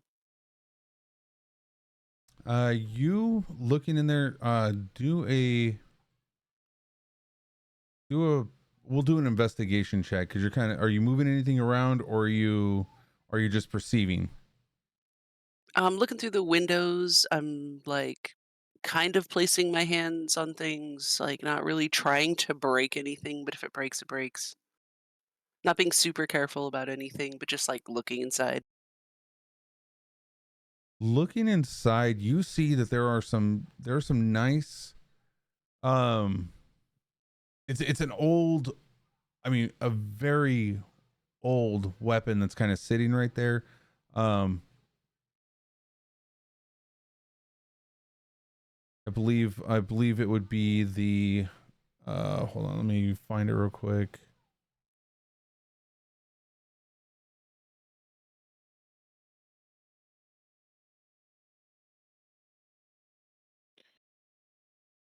As you're looking, as I say, if you see something long and pokey, that's something I'm looking for. uh Alright. yeah, looking at it, you kind of see it's just, there's the head of a pole arm, but not entirely the whole thing. It looks like the wood that was holding it together had like busted up and broken and kind of like kind of degraded over time. So it looks short and pokey to you. Does short and pokey work for you? I'll take a look at it and see if it's something that I can make something out of. I'll take a look. And Yeah, okay. beings at the pole arm, the only difference between the two really is the size. You can actually make this into either or over time, or if you can talk to somebody like an armor smith to work with them, this would be something that you could make either a pole arm or a spear out of. All right, I'll add that to my inventory. But Do you there have isn't. Sorry, go ahead. I was gonna say, do you have a name for this particular weapon, or is it just a broken pole arm at this point? Broken pole arm at this point. All right. So there's no like people inside of this particular caravan, people just being humanoids, it's a loose term. No, nothing inside of the caravan that you're at. Nothing in that one at all. Okay. All you see are just busted up like crates and stuff like that, things that have degraded over time. But as for that piece looked pretty good.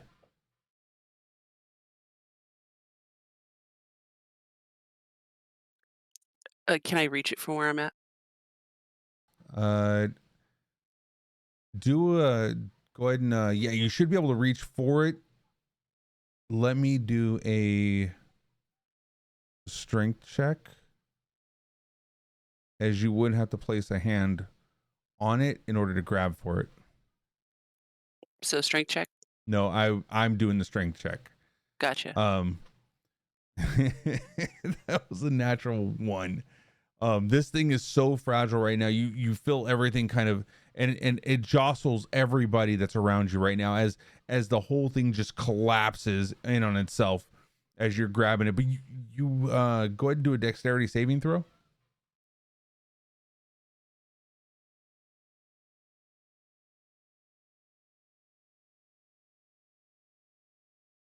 As you were able to grab hold of it, pull yourself back as you see the whole thing just come crashing down into like a pile of splinters. We got kindling for a good fire if anyone wants to make one. And I toss the wrecked pole arm over to Zoe. Here, Pretty big sure guy, if it's so catch. old, it's gonna contain souls.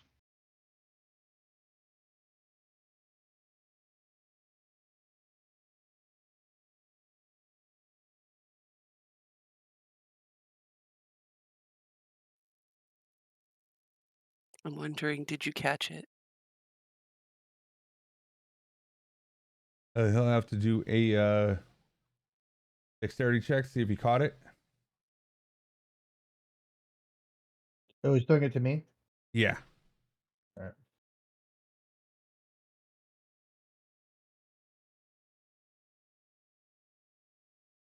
Of course it did. Oh, natural. Yeah. No doubt about that. Nice Not catch. not only did I catch it, I in one fell swoop it goes from the right hand, caught with the right hand, into the left hand, and then into the backpack. Now, what I would like you also to do, okay? You did get a natural 20. You were able to do that, but I want you to do a Faith. I want you to do a Constitution saving throw. Okay, I was gonna do a dexterity in general, but yeah. I was it was just gonna be a me trying to avoid. It's not about you avoiding it. It's about you avoiding dropping the book right now. You held onto the book as you felt like in that moment you heard the as it kind of like popped straight into the backpack right next to you. Your face froze and you kind of look to the side and see this polearm piece next to you, as in like you thought you were about to die for a second there. Her fur's kind of just on end, a little scruff at the back of her neck, just going. Sorry about that. Sorry about that, there, little lady. Apologize. Sometimes my reflexes just go little overboard. It's all right. I think I'll get down and walk a little bit. I could stretch my legs. And she'll just kind of like pop off, and like holding on to the book, just like. So I'm gonna scoot a little closer to the statues to see if I get a better look at these statues. Please don't agitate the stuff around here, please. I already feel bad enough what had happened. Well, why don't you fill us in a little bit? You know, I want to know what happened here. So one, to see if I can avoid anything in the future, but two, so that if there's anything that we can do to help you, uh, we're here to help. Well, as I said, I am serene. I am spirit, unfortunately bound to these woods, a guardian of forgotten lore. I was once considered a talented mage. And then you see her kind of ears perk. You see her face goes from looking down to looking at you, and then a sadness comes over her eyes, as translucent as it is. It comes over her eyes, and you can almost see where the moon is kind of sparkling onto her face, where a teardrop should be falling at the way her eyes are looking right now. She kind of looks to the left and looks at the party members in the circle. They all perished because of me. Hey, Paloma. Yes. These ghosts are as ancient as these what are those like, what are they, carts? Yeah. Caravans. Caravans, yeah. These ghosts are as old as these caravans are. They might be able to make sense of that map. Oh, you know what? That might be a very good idea. Miss Serene, you say you hold a lot of ancient lore and knowledge. Maybe you could actually probably help us, and maybe we can find a way to help you. Would it be possible? Do you perhaps have any idea of this kind of map? And she'll kind of pull out her scroll and kind of bring it over towards her and unravel it, and taking care to avoid being too close to the statues at the moment. We're looking for the cave of the cavern of echo, the cave of resonating crystals, something towards the north. Trying to make sense of stuff, I guess, of dragons, and maybe you would just be able to understand a bit more. And does this map make sense of what you recall of this world? She looks up and she kind of looks over and kind of glances at the map itself. It's the Whispering Caverns. Whispering Caverns. Yes. You see her Um, her eyes look left and looks at at the 5 people that are standing there again. My team of adventurers. We were on our way there. And that's when it all went bad. We didn't even get to make it there. We were on our way to unlock the secrets of the caverns. There had been rumors that there's a rune of Eleuroia within, a symbol of unparalleled magical potential. We set up camp here as my group set camp in the woods. I was drawn to a circle, and you see her kind of look right and off into the distance. You see off in that distance, when she looked right, she kind of looked off over in this general area. When, unfortunately, I went and tried to understand the circle. There was a circle of stones there that had ancient writing on them, and I thought I could tap into their power. That weaving the magic within the runes, and it didn't work. It didn't work. They all died. They all died. And she kind of moves back a little bit. Kind of moves off to the side, and she just kind of shifts back in front of you.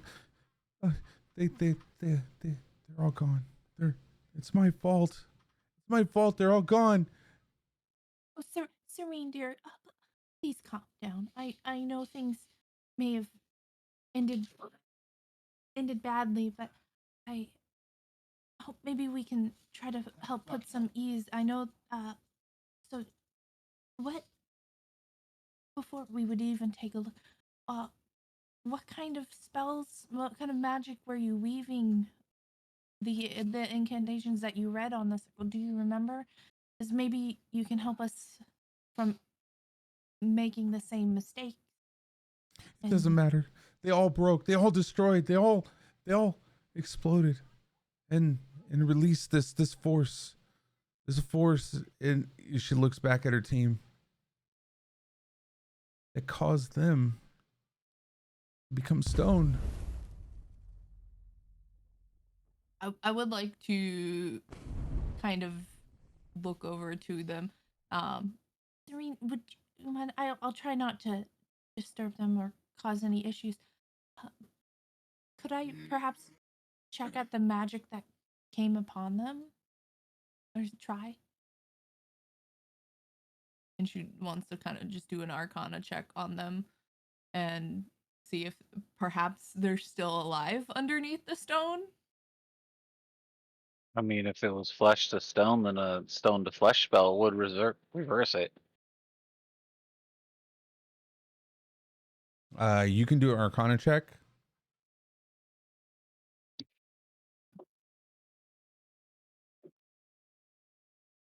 And she's being very cautious and careful around them to kind of look. As you're looking intently on this, you notice that they're this spell is so advanced that even with this kind of knowledge check that you have, there's no way for you to tell if this would be reversible or not. But at this point, you see it as they're gone. Okay.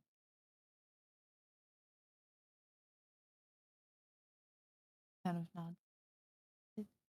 It is quite the intricate magic. I don't fully understand the most of it, but I understand your reservations, Serene. Perhaps there's some way we can honor your comrades and maybe grant you a bit of peace. I know we all make mistakes. I am one of many that uh, always seem to cause some issues back home. Um, but magic is not inherently bad or good. We learn from it. I'm gonna go and land on one of the statues' heads, and then look at her and say, "Look, the dead should stay dead. You failed. Move on. You don't need to be here anymore."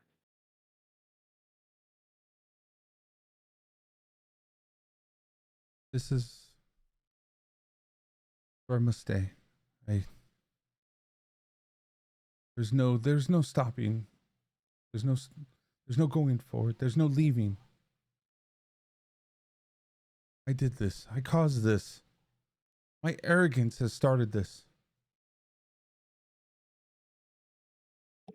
So what if we pick up where you left off and see if we can complete your mission? Would that help you? Would that help you move on?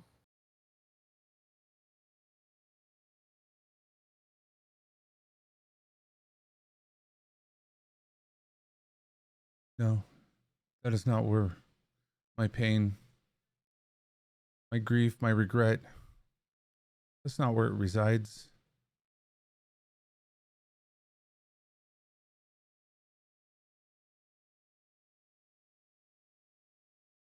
I don't deserve freedom from this torment. Well, if you told us what you did, maybe we can help out. What exactly did you cause your team to fail?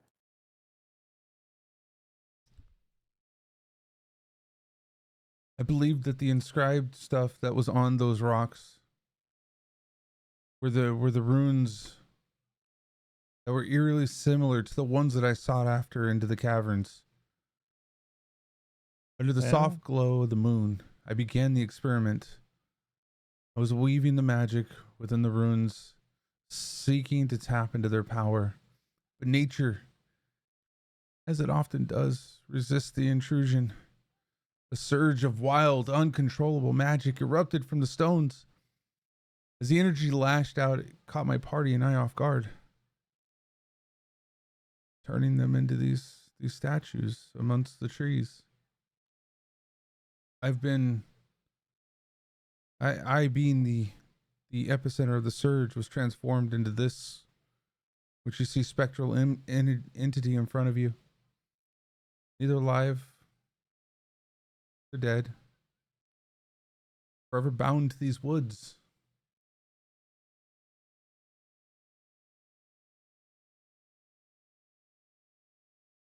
I would love to be free, but do I deserve to be free? No, but you don't need to be here anymore.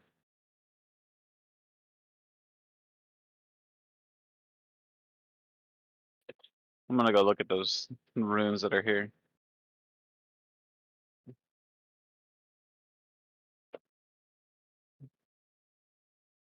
All right, the runes that you're looking for are off over onto this side.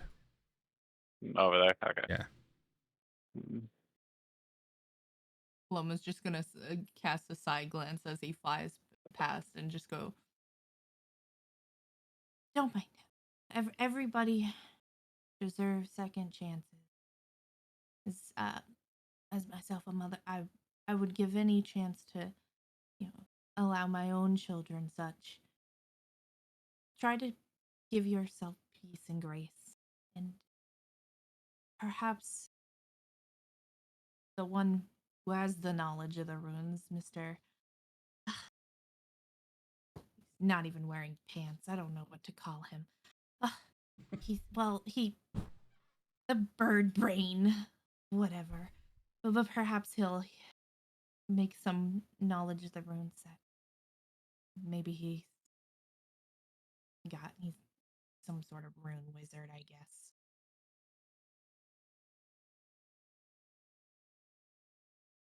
And she'll just like, I'll go check on it and just start walking over to the ruins as well.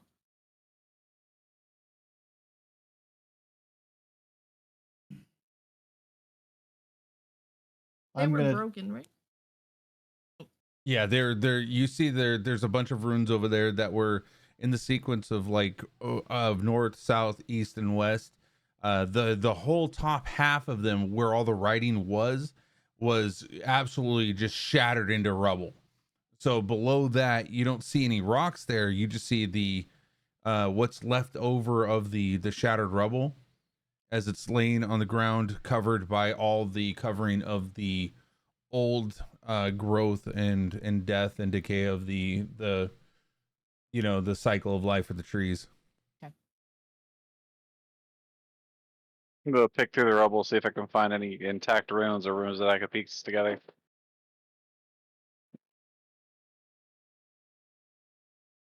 and I'm gonna take a kind of a detailed look at these statues.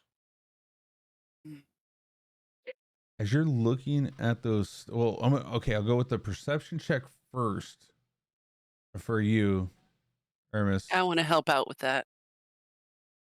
Oh, with Zoran, sorry. Okay, Hermes, go ahead and do a perception check over there. Go ahead and do Aramis first. Okay, with that, you're just as you're picking through, you're seeing a line here, a line there. You're not seeing anything that matches up. There are thousands of pieces that you're seeing on the ground currently. It shattered into like each one of them shattered into like a million pieces. All right. She said she found a cave, right? That she was exploring, or is she talking about the caverns we're headed towards? The caverns that you were headed towards is what you got from that. It wasn't Okay. the cave that they were in right now. They were heading towards it. However, Okay. the ruin that she was looking for matched the description, like almost looked the same as the writings on here, on those four pieces, and she thought that she can manifest what she wanted without having to go into the caverns, and in doing so she was fought back by nature, and that's when it exploded.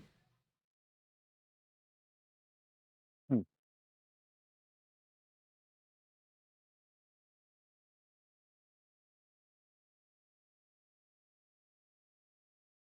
The unknowledgeable dipping their fingers into ruins beyond their comprehension.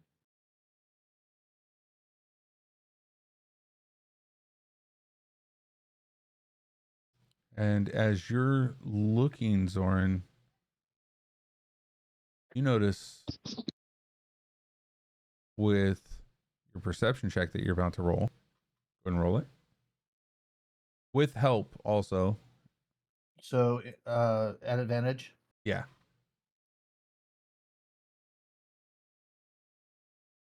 All right, dirty 20. So as you're noticing both of you kind of weaving in with the help of Greagar, you're noticing that there's one with a staff. You see one with a music instrument. You see one with his hands raised high and wrapped. You see another that would look like a scholar with a book in hand. And you see one with a bow.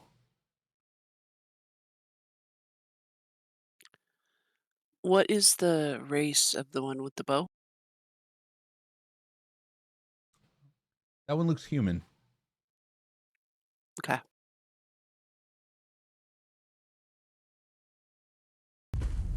Do any Yeah. of them look half orc like? No. You see one kind of looks like a tiefling.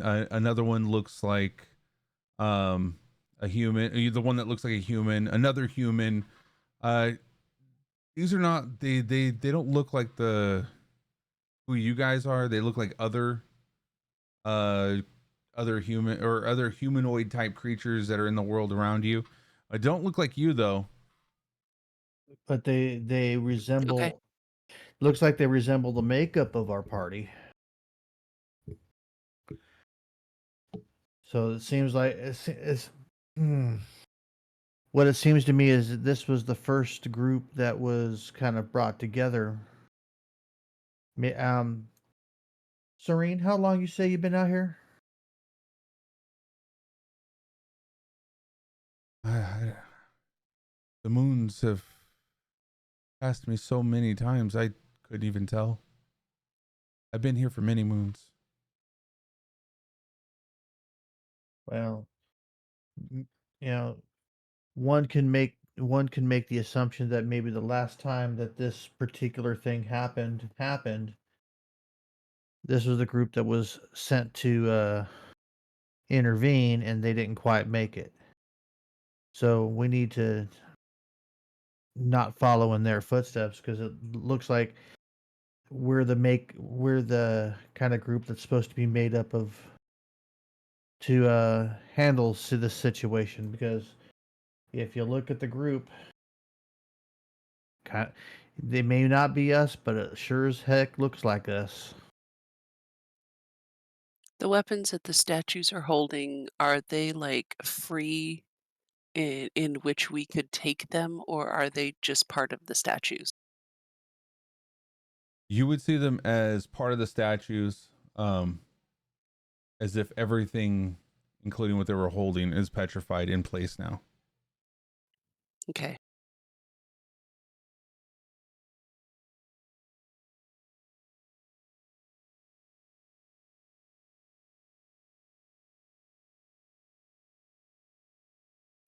How long are you spending over there looking right now, would you say, Aramis and Paloma?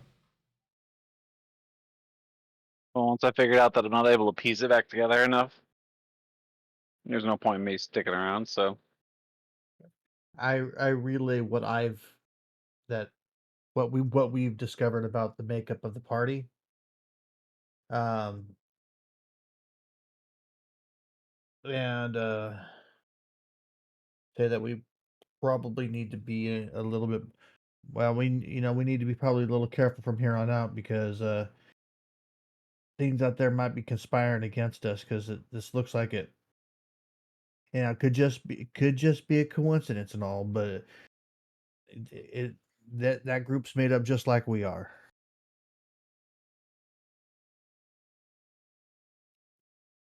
Serene, you say you know these woods? I do. I do. We've traveled through many, many times, yeah. You wouldn't happen to want to protect us from having the same fate as your party members and be our guide through these woods? Would you? I cannot leave here. Then can you at least give us uh, a fair direction that we can go so that we don't hit the same pitfalls that you did? Because it sounds like we have the same goal in mind, and I want to complete this task and not fall into those same issues that you had, and maybe in the same aspect give you a little bit of peace knowing that we were able to succeed so that you can rest.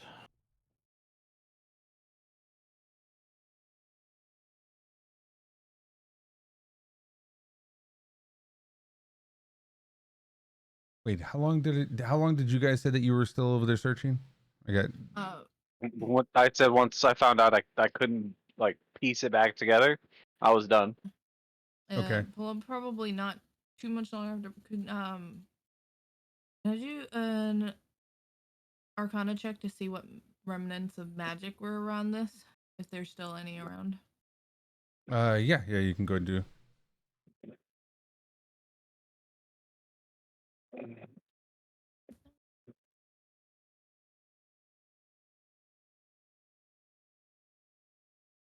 You're not getting much energy from it of what kind of magic Had been there. was here. Yeah, at this moment, Hmm. it doesn't feel like anything. Any strength of power is still existing here. Acting, yeah. Yeah, so she'll follow probably not too long after. Like literally like within a minute or two after. I'll move it back over. Since you have not done, and you searched around that area as well, so I'd like you to do at least a perception check, see if you found anything. Oh, yeah. It's just a bunch of dust. Rocks and dust.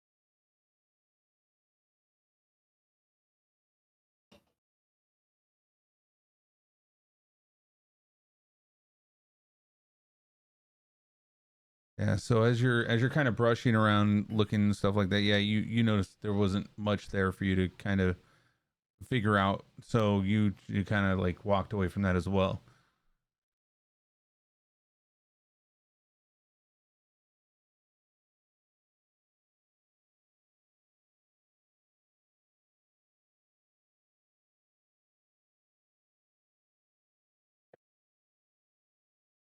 Train, can you still do magic?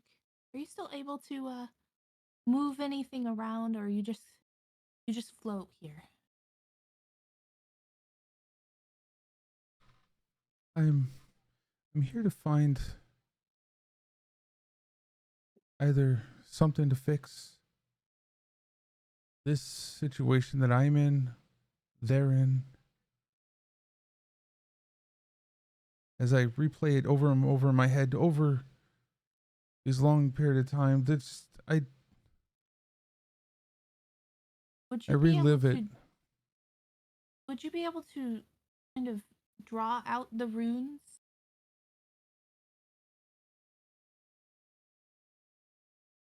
that were in that circle over there? She'll like pull out a quill and pen, and even if she can't necessarily physically move it, like if you can't manipulate objects, like drawing out with your hand and we can write it down. Or I guess the one more familiar with the runes probably should write them down. Just have her draw it with her finger and follow it with your pen. Because I might expect a rune, she might have a different form. And that can change the meaning.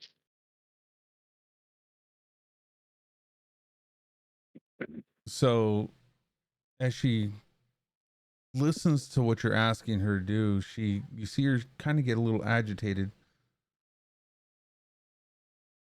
Want. I need to stop living this, reliving this. I need to stop. I How told do you I to fix stop it? and you said you needed to fix things. How do I In order to fix it? fix things, I have to know what the runes are. How do I fix it? And you see her just kind of start getting a little bit more agitated.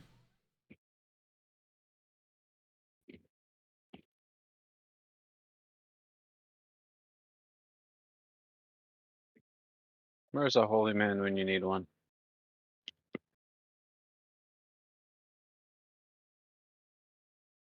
So what we're trying to do, ma'am, I mean this with all due respect. I see that you're getting a little frustrated with us, and I understand because we're asking a bunch of things here. Um, but what we want to do is we want to help you fix things, and it's one of those things that if we could just know what something said, we might be able to do that for you. I know my some of my folks are here are a little you know kind of saying the same things that I am here, but what can we do to help you so that we can get get your knowledge?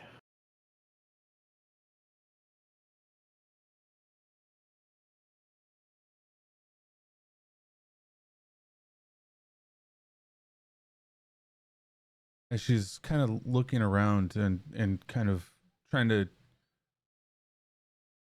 trying to see of the things that you can possibly do to help her. She still feels kind of agitated, not being able to come up with the words to say anything. Just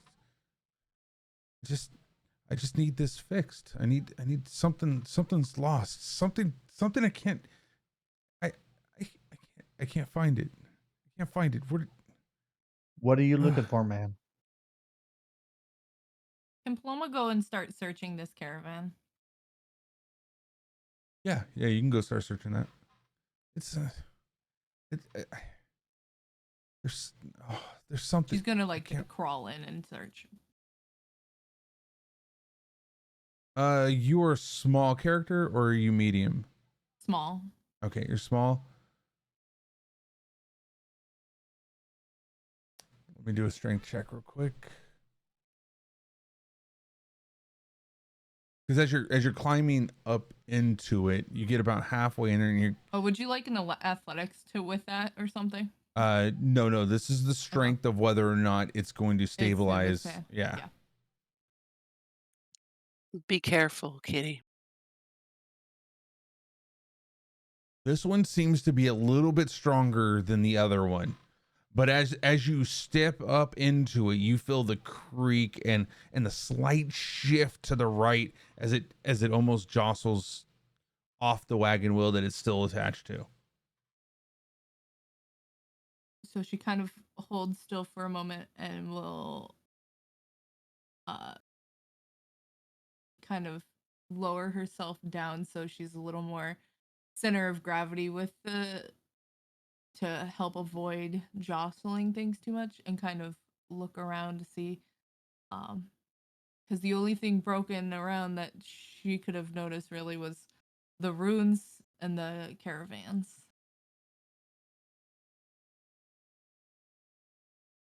She's just kind of looking around to see what other things might be inside.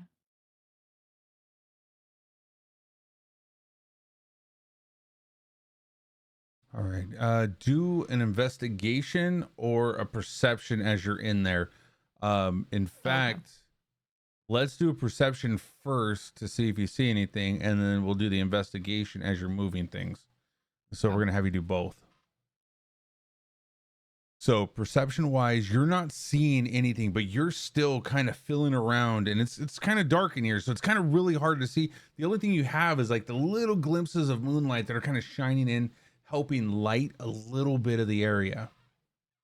Other than her natural dark vision. But the natural dark vision is just a gray tone.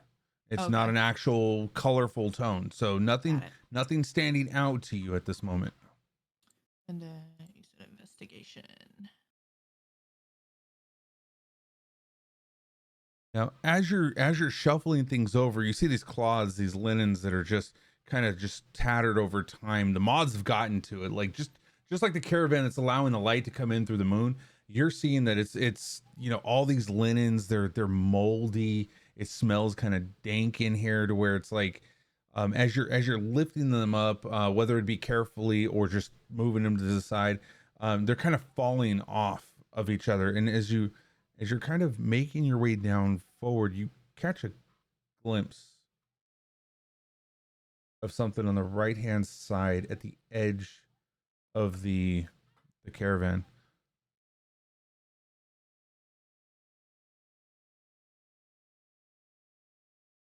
She's gonna try to like polar bear shuffle her way over on all fours. Okay, as you're making it closer to this little shiny thing that you kind of caught a glimpse of through the moonlight as it just stood out from the kind of dark grays that you're seeing right now. You start to feel it starts to slide underneath. The whole thing starts to kind of break. You hear the creak in the cracks as the wheel pops off and it starts to shuffle down to the ground. Do a dexterity saving throw. Yeah. She's gonna specifically with it, if she can, end up trying to jump towards it, and then if there's like a window or something, or like something that she can manage to get out of. Where is my buttons? Try to like grab it, launch out. There are 3 holes along the side. she ain't gonna do great. As you go to grab the locket, while you're doing that dexterity saving throw, let me have you do a dex check as well. Not just a saving throw, but a dex check as well. Okay. Also not great. You're not doing very good. As you went to go grab for it, and it was so close to your hands, you almost could have touched it. That as it jostled down, the whole side of the caravan kind of crashing down to the right, as you are launched backwards into the side where the wooden rails are going over. Go ahead and take 1d6 of bludgeoning damage. Yeah. Oh, just one of those. And does a 14 hit? Can I do a shield reaction? You can do a shield reaction, yes. Then no. Okay. Let me cast that. Okay, as your back hits the back of the wood, you kind of get your breath knocked out of you for a second as you see this crate coming down straight towards your head as you fire off the shield, and you see it hit the shield and kind of break into half, and each half sliding down the sides of the shield.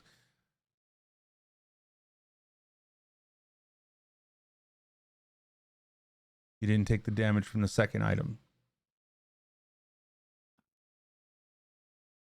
But everything so is the now locket's on its kind side. of lodged, yeah, and the locket's kind of lodged towards the ground and the remnants of the caravan, right? You're gonna have to search a little bit more for it. As you hear the whispering outside is starting to get a little bit louder, more of a, I told you, please do not disrupt anymore. I'm sorry, I'm just trying to reach for something, and she should go call it to Gregor, like, could you check that end of the, like, near the ground to see if a locket fell out? Locket. As she starts to get louder and louder, I asked you to not disrupt anything else. And I told you to help us. I'm gonna knock over a statue now. Roll initiative before you knock that over, because that's where I was in the middle of.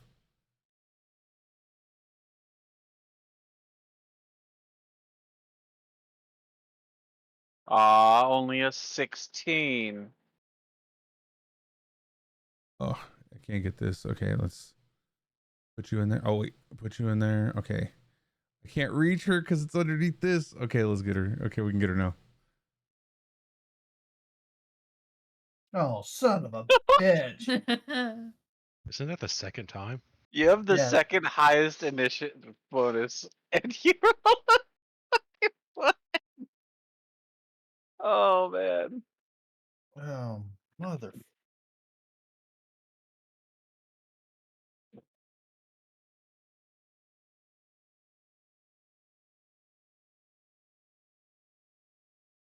I found it. Yay.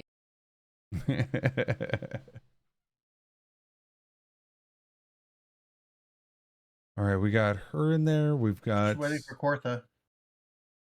Do you want to click the little icon in there, or do you want to go to the portion that has this? You rolled a 13. Yeah. It doesn't show it. You want to Yeah. re-roll it? Cortha's at the end of the initiative order right now. Or yeah. Hold on, I don't know why at the end. There it is. There you Okay. go. So you ain't waiting on me. I rolled. Yeah. No, you're fine. You're fine. It was my bad. I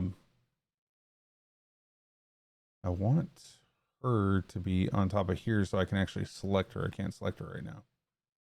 Just like I can't select you. Let's stop putting the giant obstruction in the middle. Well, it belongs there. Okay, we're putting that back there. Okay.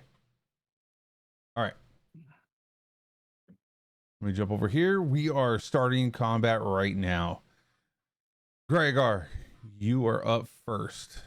I'm just gonna say we are tied for initiative. Do you want us to dice off or just use our dex modifiers? Dex modifier should already be equipped on this for that. It should be. Then I should be first because I have a higher dex mod. All right. But that's why I'm asking the question. Yeah, just go in the order of what this is then, just so that it's Yeah. there. All right.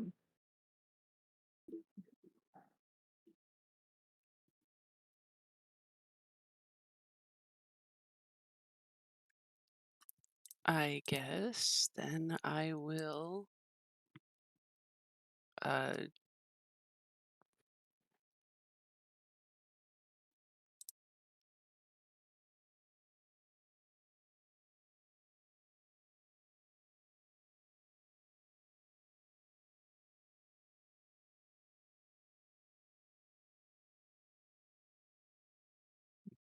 That's what you're gonna do. yeah. Bear stabs his mouse back. Oh, Oh my god, dude, you're gonna do that here? Okay. So Just so you understand, it does say, because you're not familiar with this character, it can be heard up to 100 feet away. That means it is allowed a clap. Okay.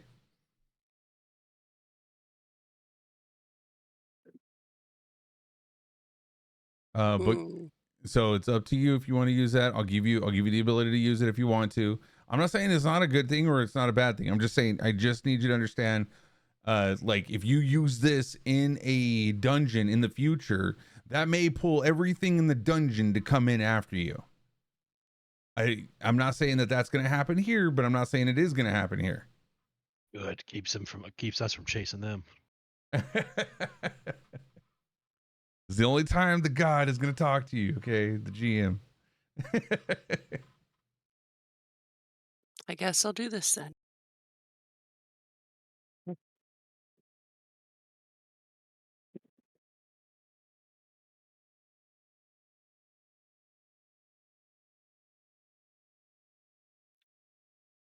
All Did that right. hit? That is a miss. Oh, biscuits.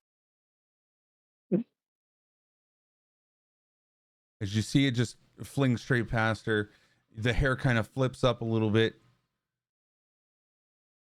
as it's just the motion goes through, and her head kind of turns, and you see her head the hair just kind of like just come back towards her, and it just goes right through it.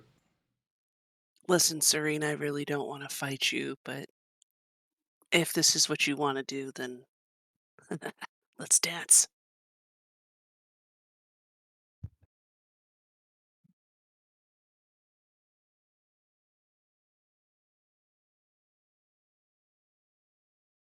All right, and then did you click next? It's Aramis is up next. yeah. Knock it over. I'm gonna do even better. I'm gonna go to right here. And then I'm gonna cast.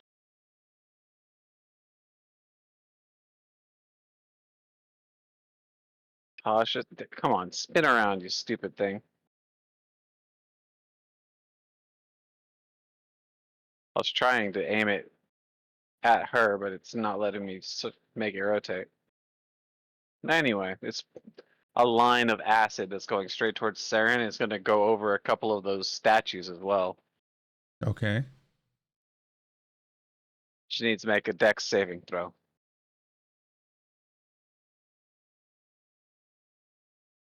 19 saves. Yes, it does. All right, she didn't get, but those statues are now covered in acid and they're going to be getting eaten into every round until she gets it off. There we go. Can I move you? There we go. I can move you. Can I rotate you? How do I rotate these damn things?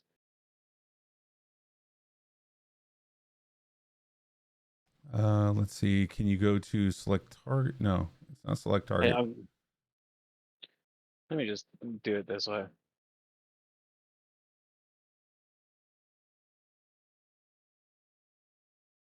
It would have been since the range 30 feet. That works. So like that. There it goes. Perfect. So 2 of those statues at least Yep. are getting covered in acid.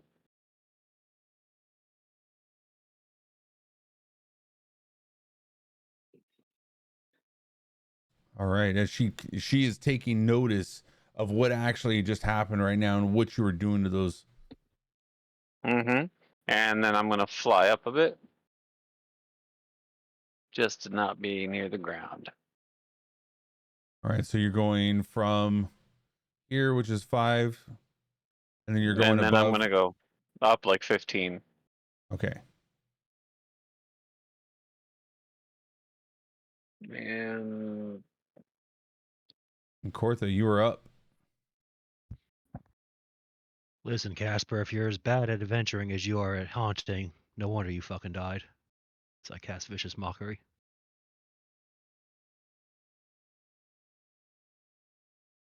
Oh, I am not selecting the token. There it is. Hold on. Just select that token again.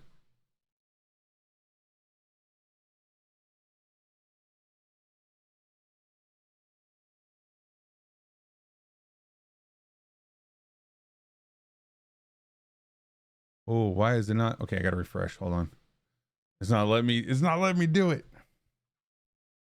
Is the square on top of her?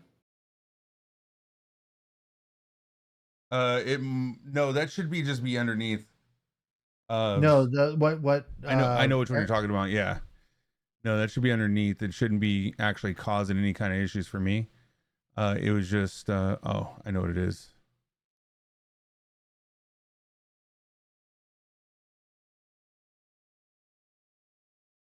It's this thing. This thing keeps getting in my way. The square was on top of her. No, that's it's what we were talking about. no. I mean, That's what stopped me this time. The first time it was literally not the issue. Okay, now I can click it. Okay, saving throw. Boom. Let's see. Unleashes a string of insults laced with subtle enchantments at a creature you can see within range. If the target can hear you, though it need not understand you, it must succeed on a wisdom saving throw or take 1d4 psychic damage and have disadvantage on the next attack roll it makes before the end of its next turn. Spell damage increases by 1d4. Okay, that's if you're 5th level or above. Okay. So takes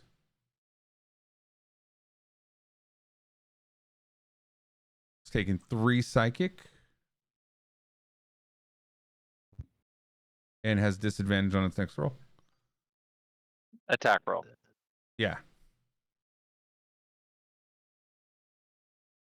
And let's see here.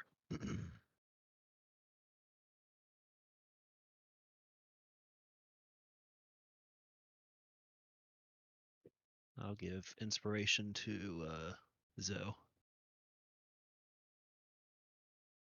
Give him hell, buddy.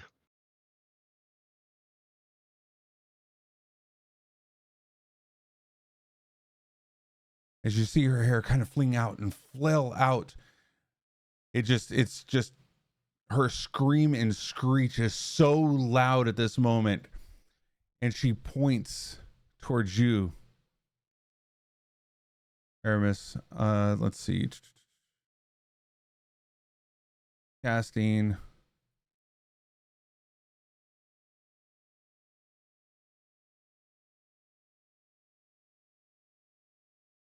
Oh, it's not letting me cast it because it doesn't have it in there. Let me give it. There it is. Flesh to stone.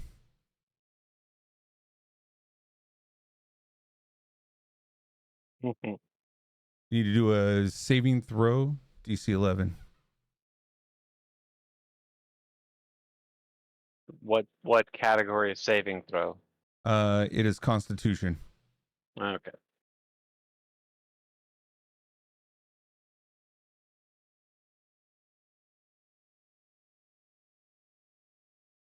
And I'm going to shift that and do it again. Okay. and hopefully roll better. Nope. All right. Nope. Oh God. Well, technically better. As you feel your body start to freeze up in place, you're feeling very restrained at this moment. The flesh starts to become harder and harder as your wings start to petrify.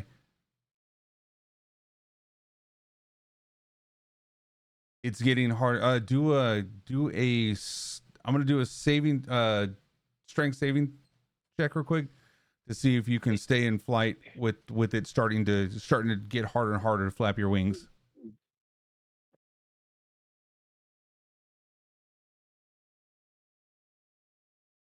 Okay, right now you are able to make it through the flapping right now. Now is it's okay right now. Next roll you'll be doing it with a disadvantage unless you come down to a landing. And she didn't do like an attack roll or anything with that, right? It's just an instantaneous. It's an instantaneous Okay. level. Yeah. That's all I need to know.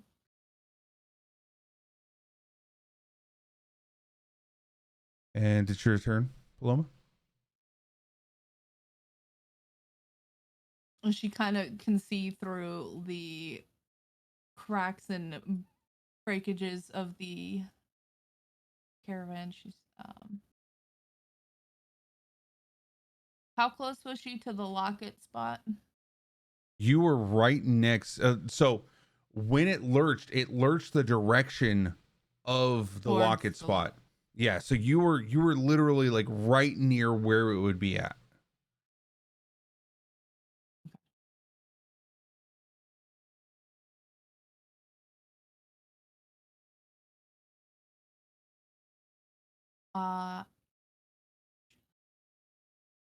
I'm going to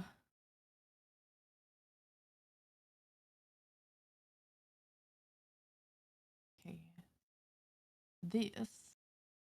However, I am going to do it with fire damage via my awakened spell. And I'm going to hurl it at her Okay. So through the thing. okay. So you're gonna hurl it at her. Yeah. Just to throw it out there, a bonus action cannot be to search. So if you're gonna search, you search now before you fire. No, I know. Okay. Just wanted to make sure.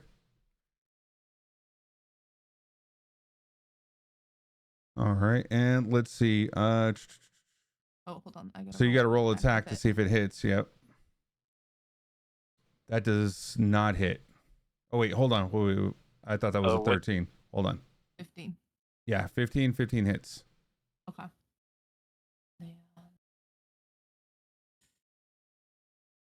And then 1d10 you'll have to piercing. do, yeah. And then Technically, not cold. It's fire. okay. All right. So as you see this knife that started out as ice kind of transmorph into a fire as it hits her, you see that she kind of just looks down and looks back up to you. She just stares at you right now. But you notice, you've seen this, you get this feeling and this notion that it's not doing as much damage as you thought it was going to do. She'll just kind of let it. We can fix things if you let us. And just kind of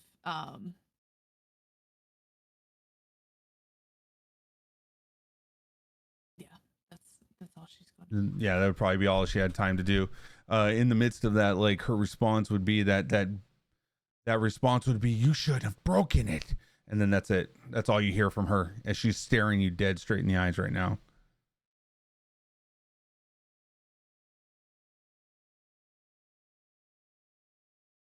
And because that hit, I need to do, let's see, a dexterity saving throw. Half, right? Half it fails. What is it? Half fails on 26 for each slot above. Or take 2d6 cold damage. Now the disadvantage, that's on attack rolls, right? So it's Attack. the Your So- next it's, attack roll. Yeah, Yes. so it's it's the only one attack. piercing.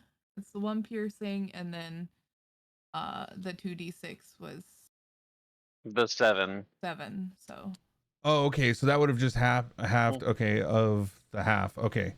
no. Oh. So it's the cold, like the extra damage. Right, which instead of cold, it'd be does- fire. But so So it would take the 1 for sure, and then the saving throw would be. right, but did you roll the you rolled the piercing, which is okay, They the rolled 15 together. They plus rolled 8. together. Okay, 15 plus 8. So we've got 23 halved. What? No, What? No. Oh. 15 was the If- attack roll. If Oh, you that's click right. the That's da- right. That's right. Okay, yeah. If you click the damage, it shows the piercing on hit, and then on cold on Okay. fail +7. Okay. And then so then I did I fail or did I save with a 9? What is it? Fail. No. So Fail. Fails. 9's Okay, a fail. so then I take the the whole 8. Just whole 8. 8. Okay. Well, again, you saw that it took a lot less damage than it looked like it did. Mm-hmm.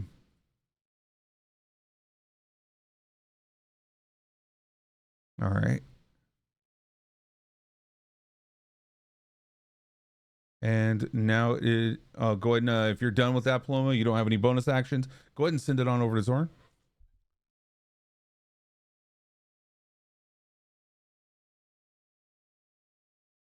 Righty.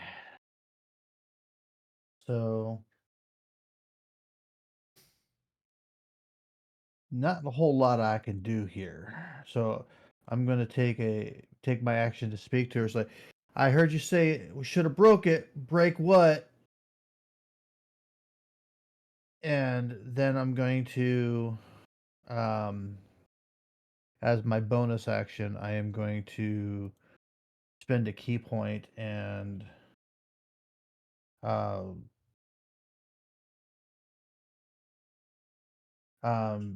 use the ability patient defense, because that'll allow me to use the dodge action should she attack me. Okay. All right.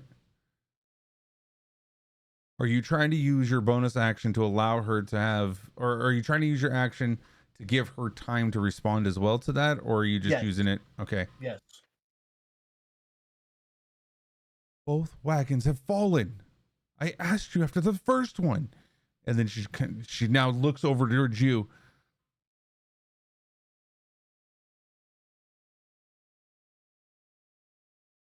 And now the statues. And then she stops from there. All right. Well, that's really all I can do on this turn. So.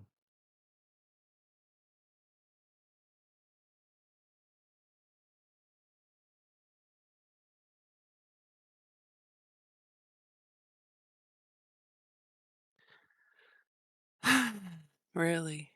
That is a Okay. miss.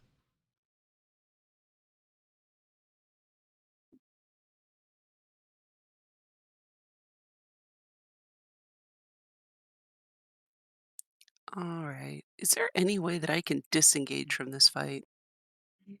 Like, good God. These rolls are terrible. You would have to use your action to disengage. She's already attacking at range. She's probably not in melee range. Doesn't have to worry about Yeah. disengage. Oh, that's true. That you don't have to worry about that unless you were within that 5 feet. Yeah. You could just walk away from the fight. Yeah. Literally. Okay, at I this want to point. come over here and search for the locket. Okay, then while Paloma's not looking for the locket right now. Paloma is attacking. If you're going in there, you're going in there. It's going to be rough terrain, but you should still be able to make your way through it, because that'll be 1, 2, 3 steps, which is 15 feet. Rough terrain, it would actually be about 25 feet. So you can make it in there, yes. And then,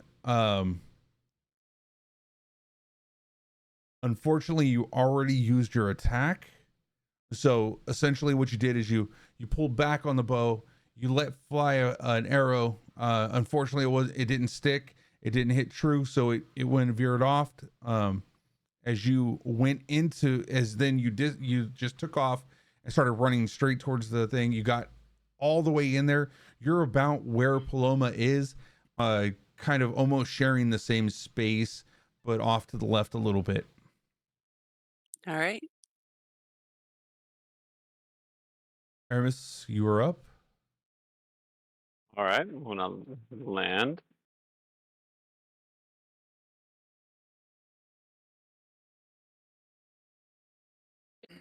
And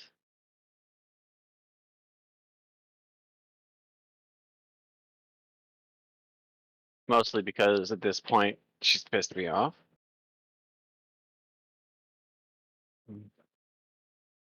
Oh, that's a creature only. Dang it. All right, I'm just gonna firebolt at her. All right, go ahead and roll attack. Man, seriously? Hey, she's messing with me. 13. You see it go right Nice. past her. All right. Moving on. I'm so glad the caravan did not catch on fire. Whew. I'll aim at the caravan next. Oh my god. All right, they're going down. Cortha, you are up. All right.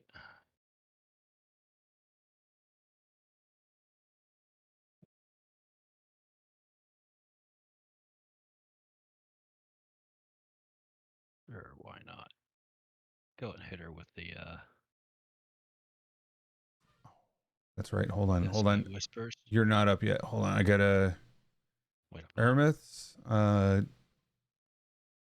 need you to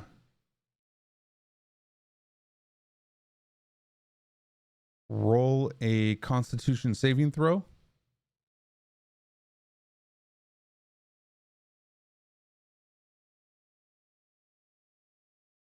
Oh dear God. As you are feeling far more restrained, as in you see your flesh now turning into stone, as it's not just within your bones now, it's starting to creep its way into your skin. As you're seeing yourself being petrified, your wrists going up halfway, almost as if they're bracers. Your shoulders are now having almost pauldrons, but now they're starting to turn to stone. You feel your neck getting stiff. Your legs are feeling heavy as your ankles are starting to buckle a little bit under the weight of all the stone that you're now carrying within yourself.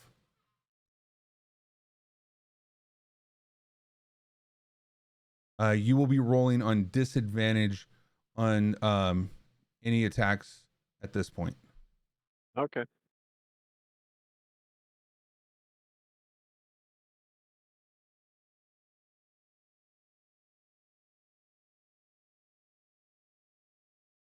And now it is Cortha's turn. I casted dissonant whispers. Okay. Go ahead and I got to do a saving throw. Let's do it. Yep. Just so you know, I swear I'm not cheating. Okay. It's a 17. Okay. You know what? No. Reroll. Silvery barbs. Okay. Yep. Reroll. Beat me. Wait, on who? On me. Oh. And Me- you take the lower. Meets it, beats it. Dang. Oh well. I'm gonna give myself advantage on my next saving throw. Silvery barbs again. And I'll go ahead and Still take half damage. is it half damage still? Yeah. Yes. All right. Let's see. What is it? It is. Oh, it's psychic damage. Okay. Let me see.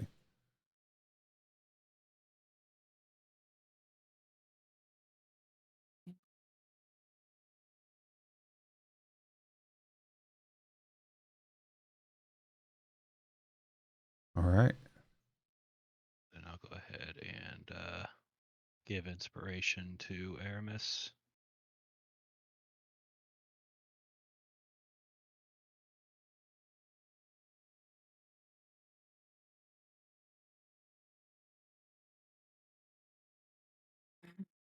And that will be my turn.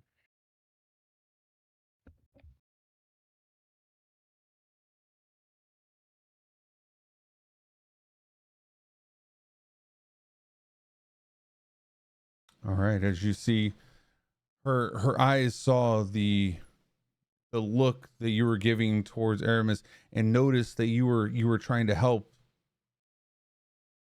and turned her focus onto you. How much damage have the statues taken at this point? You can see like the arms kind of like decaying off. I would say at least one or two of the arms have fallen to the ground.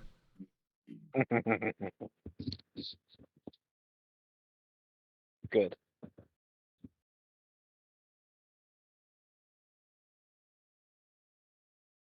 Let me double check this one real quick.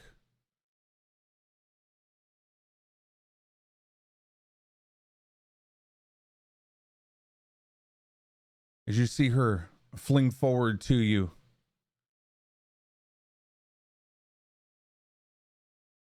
reaching out her finger, cold at touching you. Who is she touching? Kortha.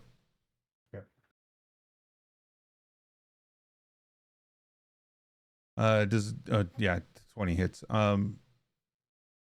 Hitting you for. Does it? Okay, maybe it doesn't. Okay, let's try it again. Does a 9 hit? Negative. Okay. So then, all right, you felt this cold chill, and then your body started to feel this corruption coming into you, and then all of a sudden, it felt like time just flew back, as if your mind was just etched in with like this pain that you were starting to suffer, and then in a blink of an eye, it's still within your mind. You still feel the pain that it gave you. However, all the actual physical damage was gone. So what was that? 57 d6.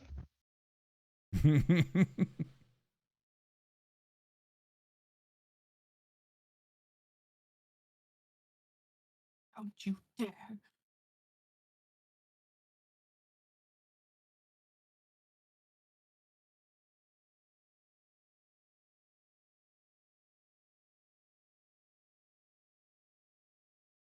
All right, and that's her turn. Bloma, you're up. Loma just watched, was like, well, they better not.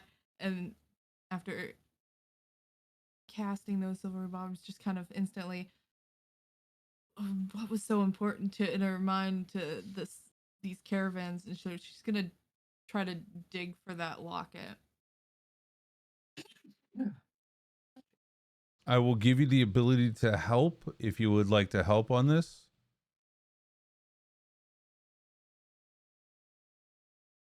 Is that talking to Gregor or? Yeah. Okay. Yeah, absolutely. Okay. All right, go ahead and do it with advantage. Which roll or just a?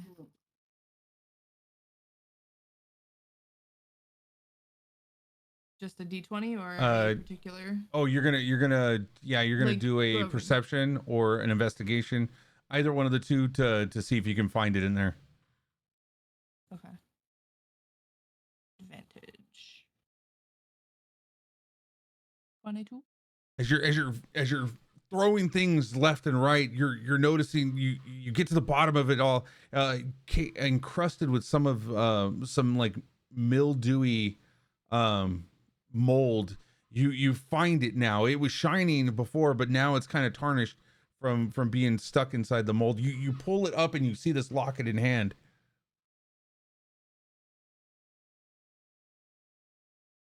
She'll kind of hold it above her head. Stop or it gets. Stop or it gets it.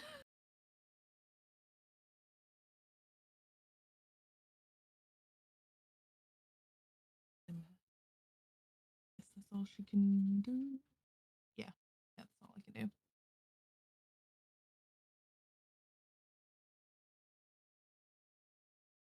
It is in hand. I'll like if you guys want to try anything else with that, like it is in hand right now. It's not like you have to go to the backpack to get it, but as a bonus action, if you want to hand it off, you can. Gregard's right there. So Yeah. yeah, she'll hand it to Gregard so it's just more easily noticed. Yeah, just so you guys know, like literally, if you can think of something to justify something within that moment, just bring it out, and I'll most likely allow it because it's Okay. we're not skirting the rules if it's out in hand. That's I mean, if literally a bonus action Right. would be like, hey, here you go, you know, and you tossed it to somebody. Okay. Yeah, so she'll do that. and Okay. it's now in Gregard's hands. Zoran, not knowing that the locket's in hand, what do you want to do at this point? Welp. I'm gonna go with the unarmed strike since they're close to me here.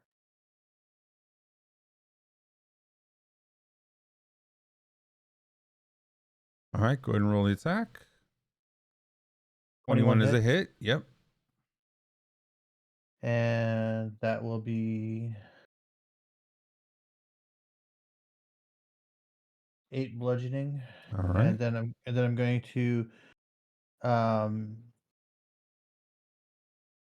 see here. I'm gonna go ahead and hit it with my second unarmed attack, my bonus action. Okay. 11 hit. That's a miss. Okay. And then I'm going to spend another key point here. I've already used my bonus action. Never mind. Never mind. Okay. Well, I just realized I forgot to give advantage with my silvery barb. Oh wait, you know what? Is it too late for me to add the bardic inspiration roll? Because I forgot that I had that. Hold on. I could 'Cause give you my silvery barb's inspiration. No, well, you've no, already used it, Roll for Paloma, on advantage. this turn. I think No, no, Oh, no. So when no, she you- casts, you- when you you- cast it, you get to give someone advantage on their next. Yeah. Or but on the I next do roll I for also do the- have the I do minute. also have the bardic inspiration from the first roll, so I could still roll that. What is the D4? D6. Yeah. Is he high enough for a D6? I think it's a Pretty D6. sure. Hang on I a think second. that's what it said on the description. It is a D6. I'm seeing it right there. Yep. All right, so I'll add that. 13 hit. 13 does not hit. Okay, then I'm good. But yeah, the silvery barbs, then it's like you can then choose a different creature to give advantage. Okay, in order for that to work, you would have to give it before. It's in the description of the Right. spell, and she forgot to do it. Yeah, that's what I'm saying. Like, Yeah. you have to do it beforehand, though. Before No, it I won't gets give his it to turn, him yeah. now. Yeah, but yeah. Give it to like- Gregor. Let's see if we can get that bow to hit that stupid thing. Sure. I was focusing with Gregor anyway. She helped me. I'll go. Exactly. All right, Gregor. With the locket in hand, you're now making your way to do what? Smash the locket. Does it open? Like, yeah, does it open? It can open possibly. Is that going to cost me an action? Well, now you're going to open it, but now you got to take time to discern what it actually is or what it could be. That would take the action. All right, then. I'm just going to smash the thing. Is there a rock nearby? I'll smash it on a rock. Like, I'll lay it on a rock, and then Okay. I'll use my mace to smash it. Okay, you can do that.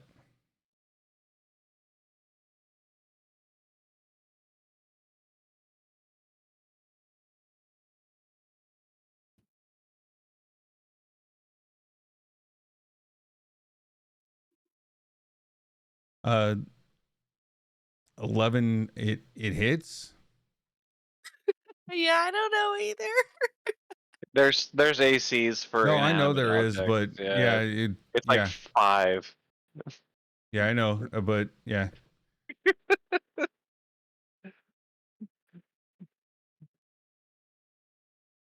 You just sounded questioning. That's all. Okay. Yeah. So you smashed it. Did I get what Serene's attention or anything?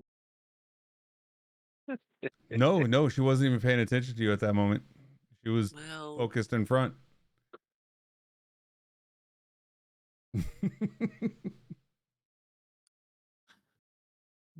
I did yell earlier.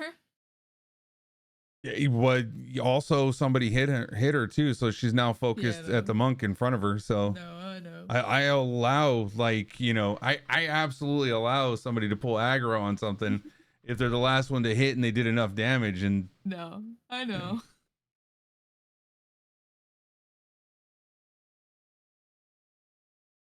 well, that wasn't what I expected. it's okay. It's not what I expected for you guys to do too. So you're fine. We're in the same boat.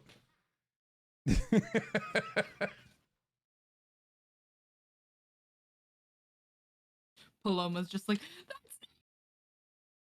I didn't hear what you said. You got too loud that it broke the Paloma's just like, that's not what I wanted. that's Just like panic in her Yeah. face. All right. So, am I doing these Constitution saving throws at the beginning or end of my turns? beginning. Okay. My advantage with disadvantage.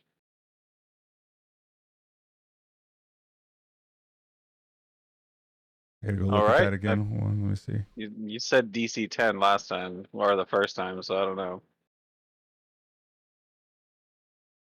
Where is it at? This was I said 11. Oh well, I So you still got that passed one, yeah. All right. Still, it's you're stuck at this moment right now with what you're at. You don't see the stone taking form any worse than what it has been, for this round.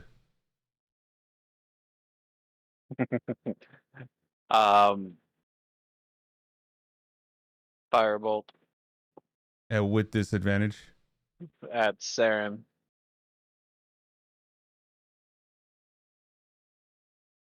And I'm going to actually whatever. I'm fine with missing. All right. Okay.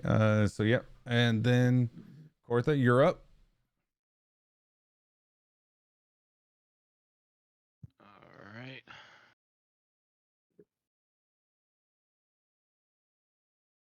Where's Vader telling me to kill them all? Somewhere he's happy, that's for sure. So where he's happy.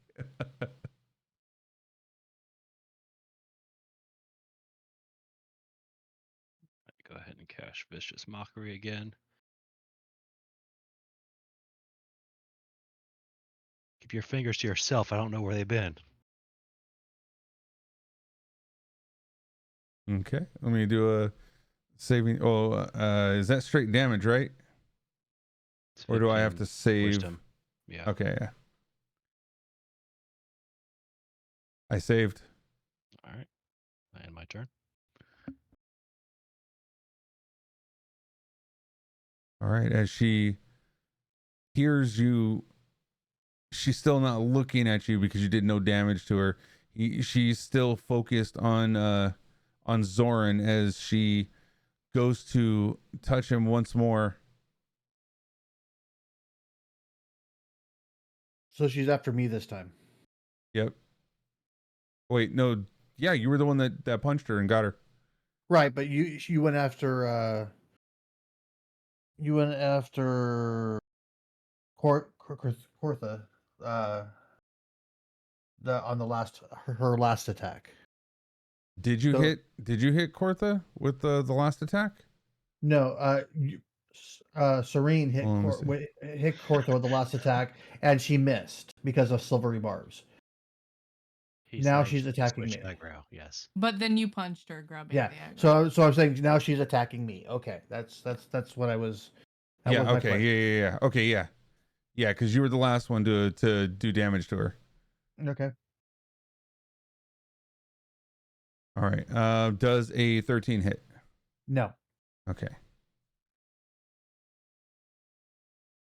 Then it is your turn, Loma. Paloma's just gonna kind of yell out to Serene as she I'm right next to the kind of door of the or that like opening in the caravan, right? So she's gonna climb out and she's gonna yell to Serene, Serene, look, we can fix, see, and points to the locket and casts mending. If I can find where my thing went. There it is.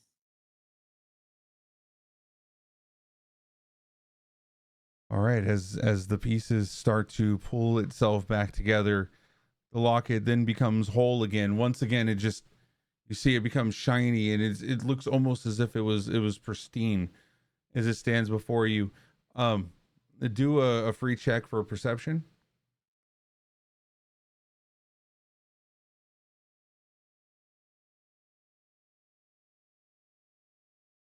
Perfect. And can you do one more for arcane? Yeah.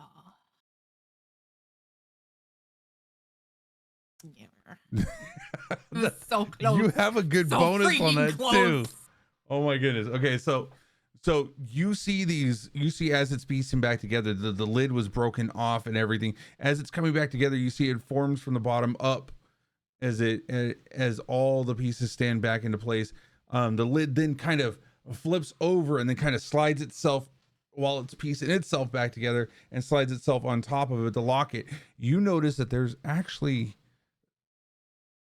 sketches within inside of it, but you don't know what it means. But like there's something, it's not a picture that's in there, but it's more of a design that's on the inside of it. Okay. Did she catch the attention of Serene when it happened? You saw her head turn around, look at you, and her eyes lit up. Both you and Gregor, please give me a perception check to see if you notice, or an insight check. You said Paloma? Yeah, you and Gregor. Yeah, separate ones. Insight or perception? Yes. She was too distracted at the locket sketch. Okay. Yeah, none of you saw anything. Oh, that's some You were- nice moss. you were both, no, you were both actually, as you grabbed the pieces, you put them onto there, you casted mending, you see all the pieces come together. Gregor's like, oh my god, what is this? As all the pieces that she just broke into little bits has started reformulated right onto the rock. Not noticing her eyes lighting up, as in as she looked at you. All right. And do you have anything bonus wise that you want to play, or? Wasn't talking, probably technically bonus. Technically, yeah. Okay. Yeah, no. All right. Then you are up, Zoran.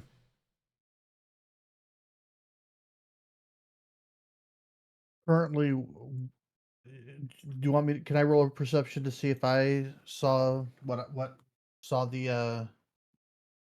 eyes light up? You saw her turn away from you. Unfortunately, you wouldn't have been able to catch that. So I won't even let you, like, I can't in good conscience have you do that, because you can't see the other side of her face. Okay. When she looked back, but you kind of notice. I do a perception. You may have noticed something else. Alrighty.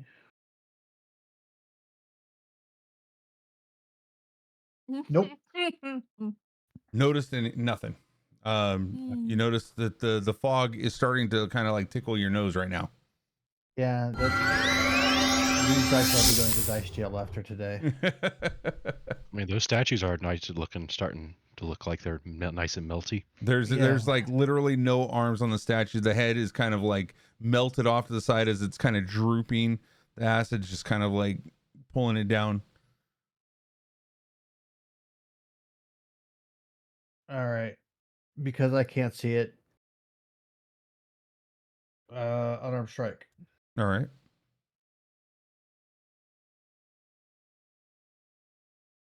There's a 14 hit. 14 meets it. Yep.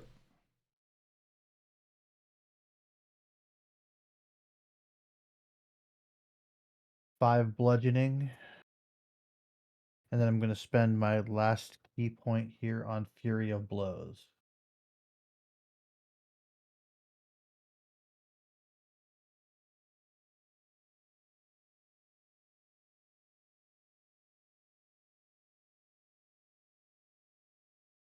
So 8, 9, 10, 11, 12, 13, 14 total damage and bludgeoning. Okay, and you see it's not taking as much damage as you thought it was going to take. But it is taking damage.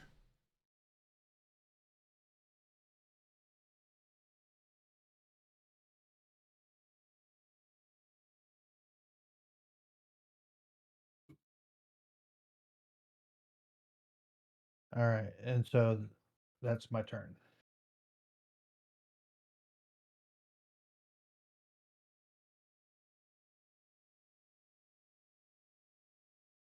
Okay, Gregor, you're up. Gregor. All right, I think this will be a safe spot. Let's try this again.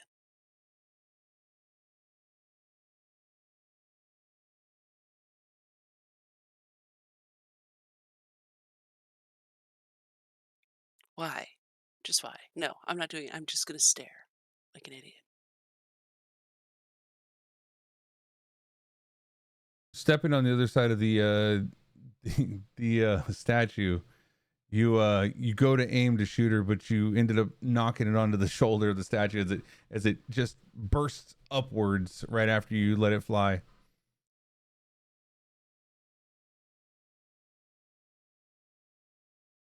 Hermes, go ahead and do a Constitution saving.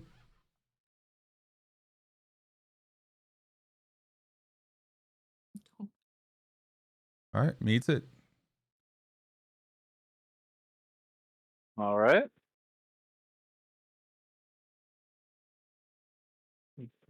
Firebolt. 17 hit. 17 hits.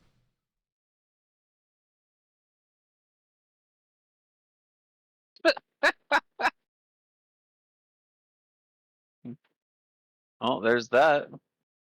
Yeah, that did happen. As the warmness caresses her face, as it flies past her. It does. That round. That. Oh wait, no. That rounds down. So that did nothing to her. Not you still do a point of damage. Do you? If it's half? Yes.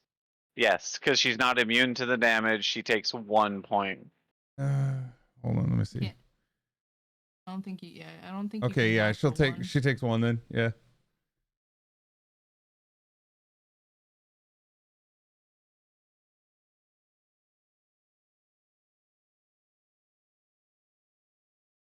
All right. Portha, you're up.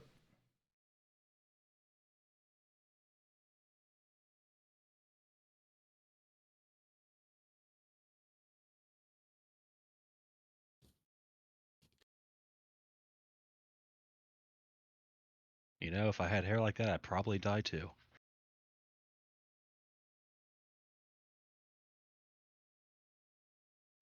I'm sorry, I got nothing. I'm at like 26 hours of no sleep. No, that's fair.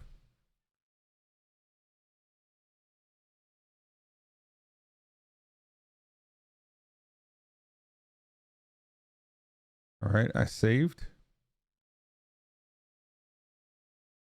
Cool.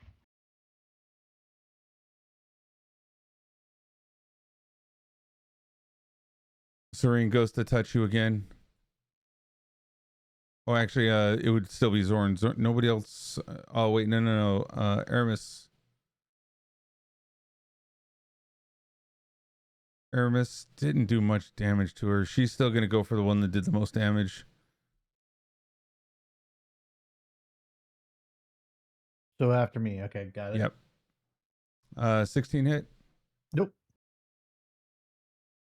All right. You are up, Paloma. Paloma's gonna grab the locket and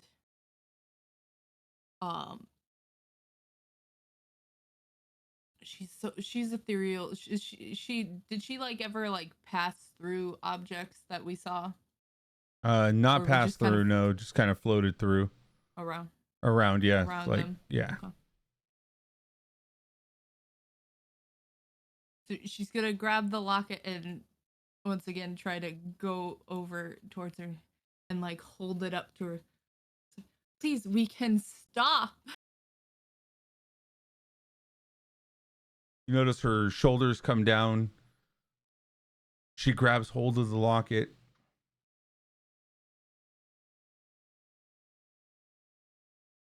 Her hair stops waving. See a sparkle come from her eye.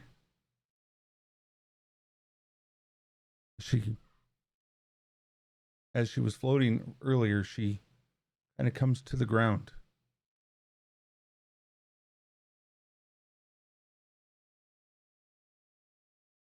You found it. Was it missing?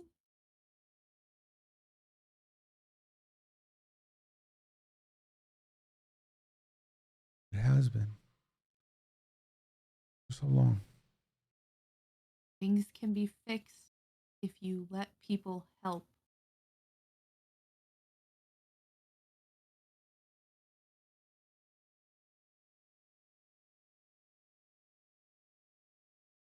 You see the mist kind of coming around her, kind of manipulating around her in place, swirling. She starts to kind of become a part of the mist.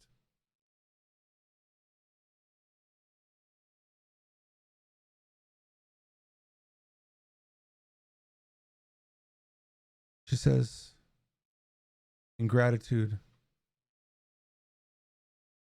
the safest route to the Whispering Caverns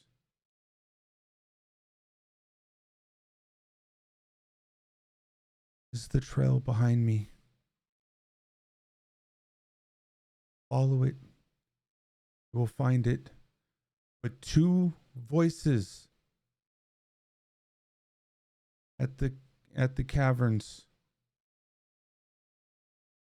will speak to you. One good, one distrustworthy. Follow. Ask questions. She says, thank you. I'm free. The locket then falls to the ground as she dissipates into the mist, as it now just dissipates where it was. She's gone. Paloma just sighs and like plops to the ground. Rhaegar, I didn't think you were gonna smash it. I heard a story somewhere that you can kill ghosts and things like that if you smash their trinkets. Those are feathers. I guess I'm it's kind of a feather. I'm gonna check on Paloma. She's just like a big old bunch of sigh and like reaches for the locket and she wants to check on that note, so she's gonna pop it open and or the that kind of diagram-ish thing and see if that makes any sense. Hey, Aramis, are you all right? How do you reverse this, or does it just wear off? I sent you a tell, Hermes.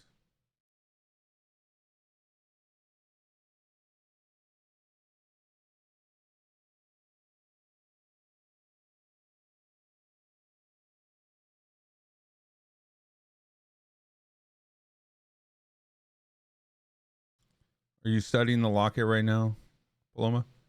Yeah. Okay, go ahead and do a arcane check. Yep.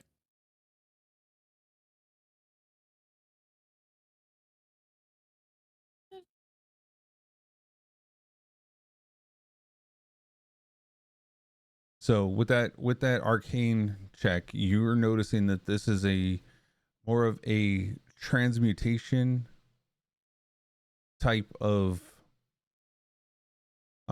magic, and it's of a rune type. Yeah.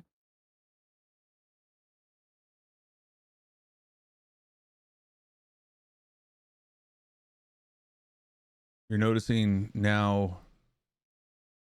unless are you gonna do any kind of things to, let's see. She's gonna kind of jump to a conclusion in her head at first. But then like I don't know enough. I don't know almost anything about ruins. And then she's gonna like sit up, like or like hop up and kind of like rush over towards him to see how he is as well. So let's go.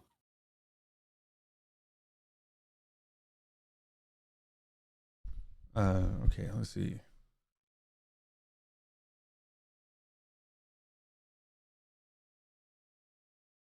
All right, so perfect. Okay. And she's got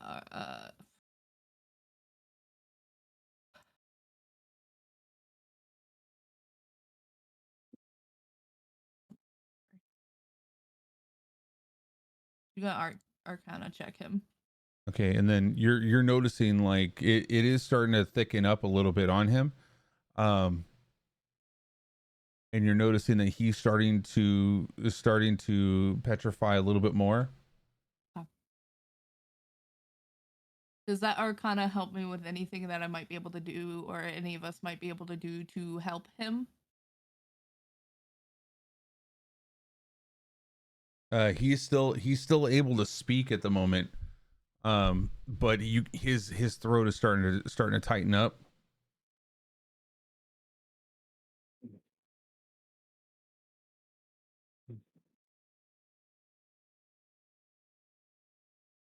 I guess specifically that would like she went over to like check the magic and what might be able to either help reverse or if there's any physical things we might have. She didn't even think to necessarily ask him. Although Kortha asked him if there was anything we could do to help before.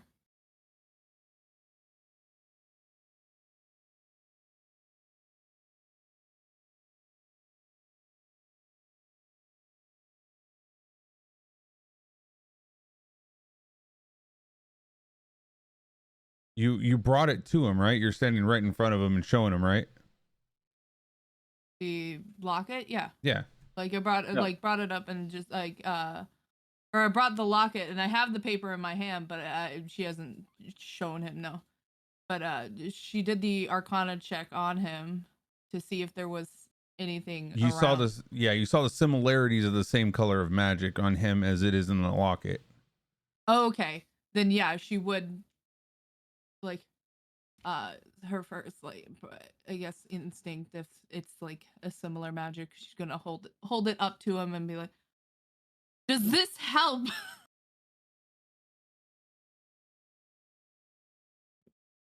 Yes.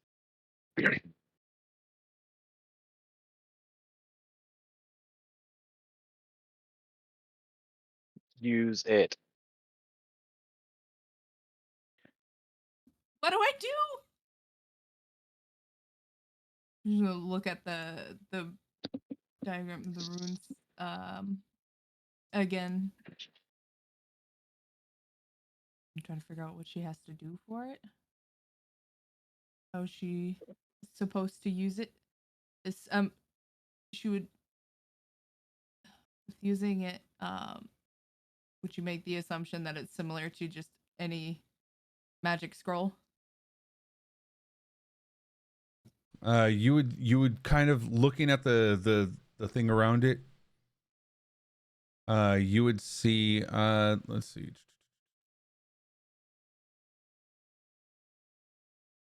You would see some writing on it. Let's see.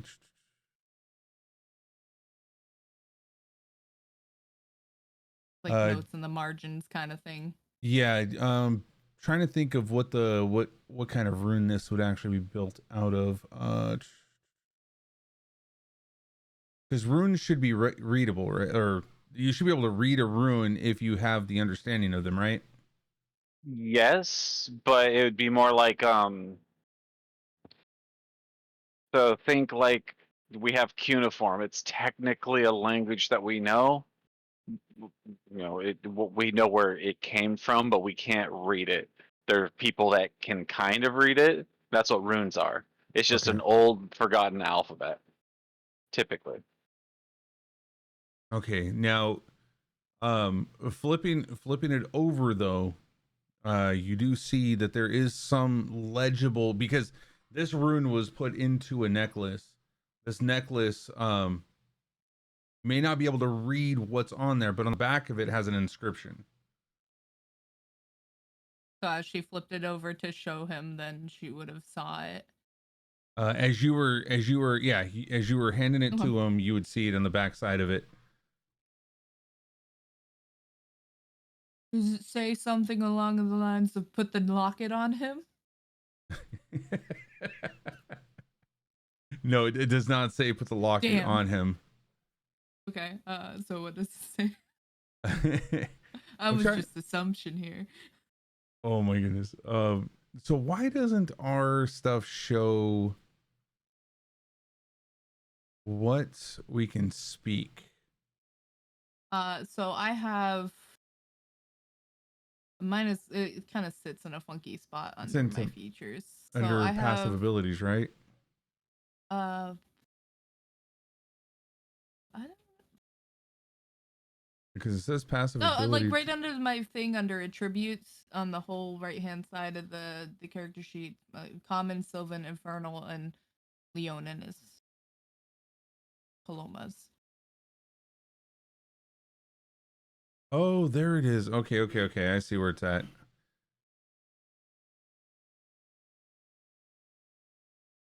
And then let's see. Yeah, so you would see this. I'm trying to see if you would not know this. But she might recognize what language it is, even if she can't read it, being her researcher background. You would okay, yeah, you could. Let's do a history check and to see if you can recall what language it would be. Yeah. So recent studies that you've been going through, you were looking at a lot of primordial stuff. You noticed that it was in a primordial language, like straight off the back. You looked at it and you saw exactly what it was. She will kind of look around. Does anybody speak primordial? Me. She'll turn it around. What does it say? As she flips it around to you, it says this.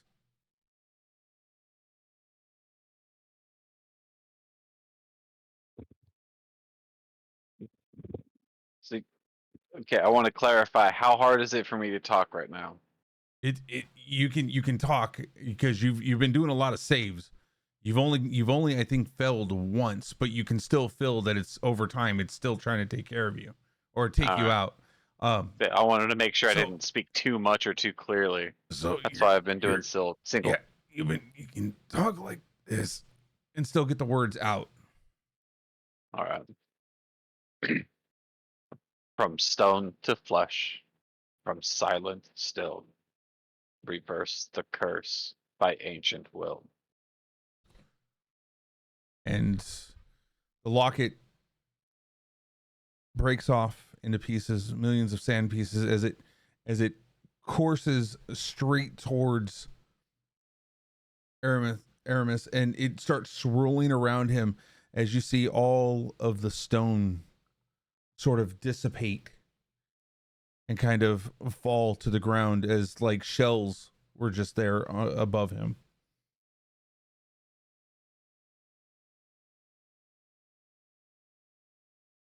Across the way, Aramis, you see the two stone statues at this point there's two boots sitting there as the rest have melted into a puddle of ooze, basically. You should be happy I haven't done more.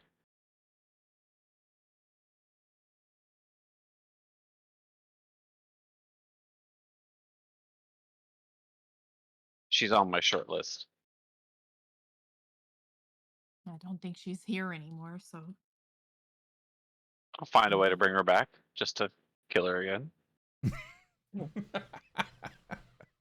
Well, you seem to be okay. Shall we mosey along? Yeah, I Did think that it's about spell- time we put this place in our behind. So let's get moving down the trail. Did that spell do anything to the other three? No, the other three are still there. Okay. Just curious.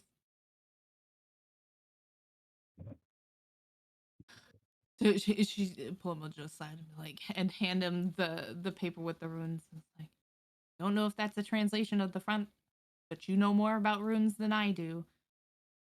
Just hand him the paper.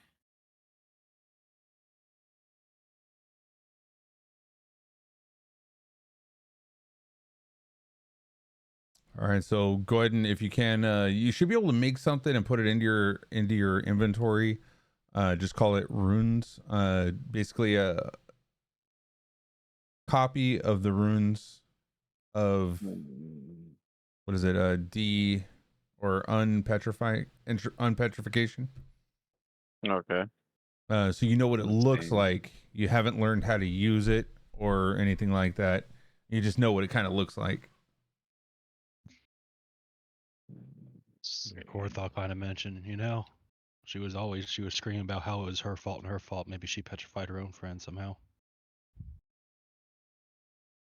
That or trying to figure out how to undo the things she did. If the real petrifications were the friends we made along the way. Is the pieces of the locket on the ground, or those just kind of like To remend it. No, you saw it actually go into and form around the stone? Aramis, and it Okay. essentially it melded with this, the cement or concrete that he was turning into the stone, as in it fell to the ground. And if you want to you can do an arcane check real quick, see if you Cool. see anything. Excuse me. 22. Okay, you see that there's nothing there anymore. The magical properties of this have dissipated into nothing as well. Shame, that was a pretty locket. But I guess as The long silver as you're the safe. silver chain is still there, but the She's rune taking it. itself is gone. Yeah. And you also have so the locket's there, but the rune that was inside the locket is gone. Oh, okay. So there was Yeah. like a rune. Okay. Got it. So she's taking the whatever remains of the locket. Yes. Okay. All right. And remains of rune locket. Yeah.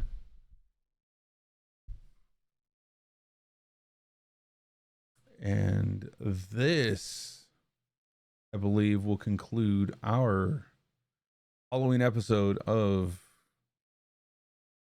what do we call it? We called it the did I not? Oh, I didn't actually name it Spooky on there. Whispers, Yeah, it's Spooky not Echoes. No, this would be I wrote the name down. I didn't put in the title though. Where's that? Oh, It's called stop. Event is the Forgotten Caravan. Nice. As I hope it was creepy to actually see, and I love the fact that Zoran, I gotta say this, I love the fact that Zoran was like, they're all the same classes, they're just not the same people, okay? It should have felt a little eerie on that portion. It did, and I tried to explain what was going on.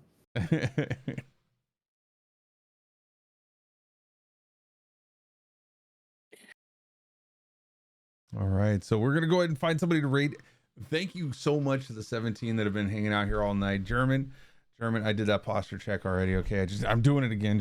I think I got that one already, but we're gonna do it again just in case. All right, we got it. All right, right there.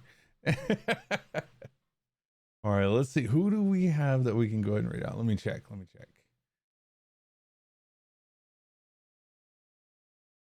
Urance is on. Oh my goodness, that's not supposed to play. Okay, there we go. Let's see. All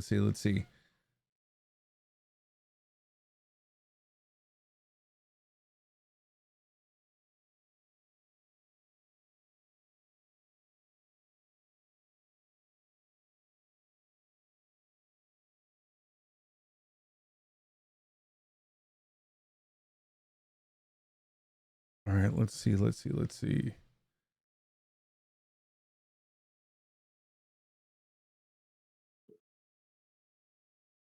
We've got a couple new creators out there that are doing this, or at least they have a smaller viewer count. Let's go show some love. I love me some Urants, but I would love to try to help out, smaller communities as well. So let's see.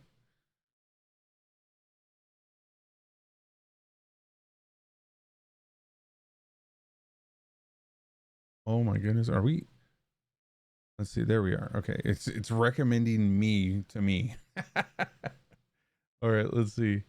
Good job. That's so funny.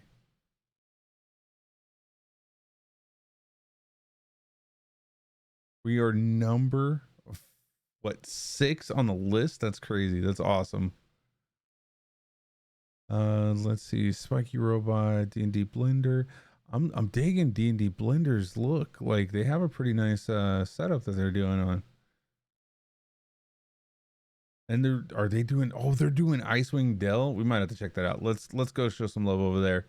Let's check out D&D Blender with DM Tim.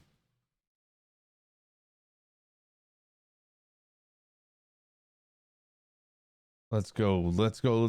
Much appreciated to everybody that came in. Much love to you all. Let's go ahead and jump over to the ending credits real fast. All right, let's see. Let's close that up.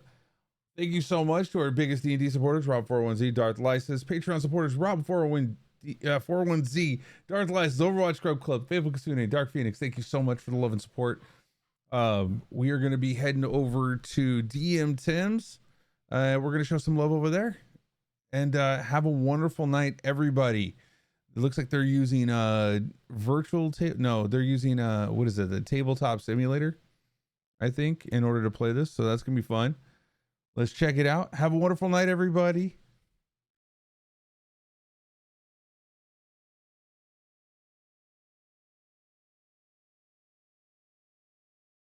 Got 16 people heading over there. Bye, everybody.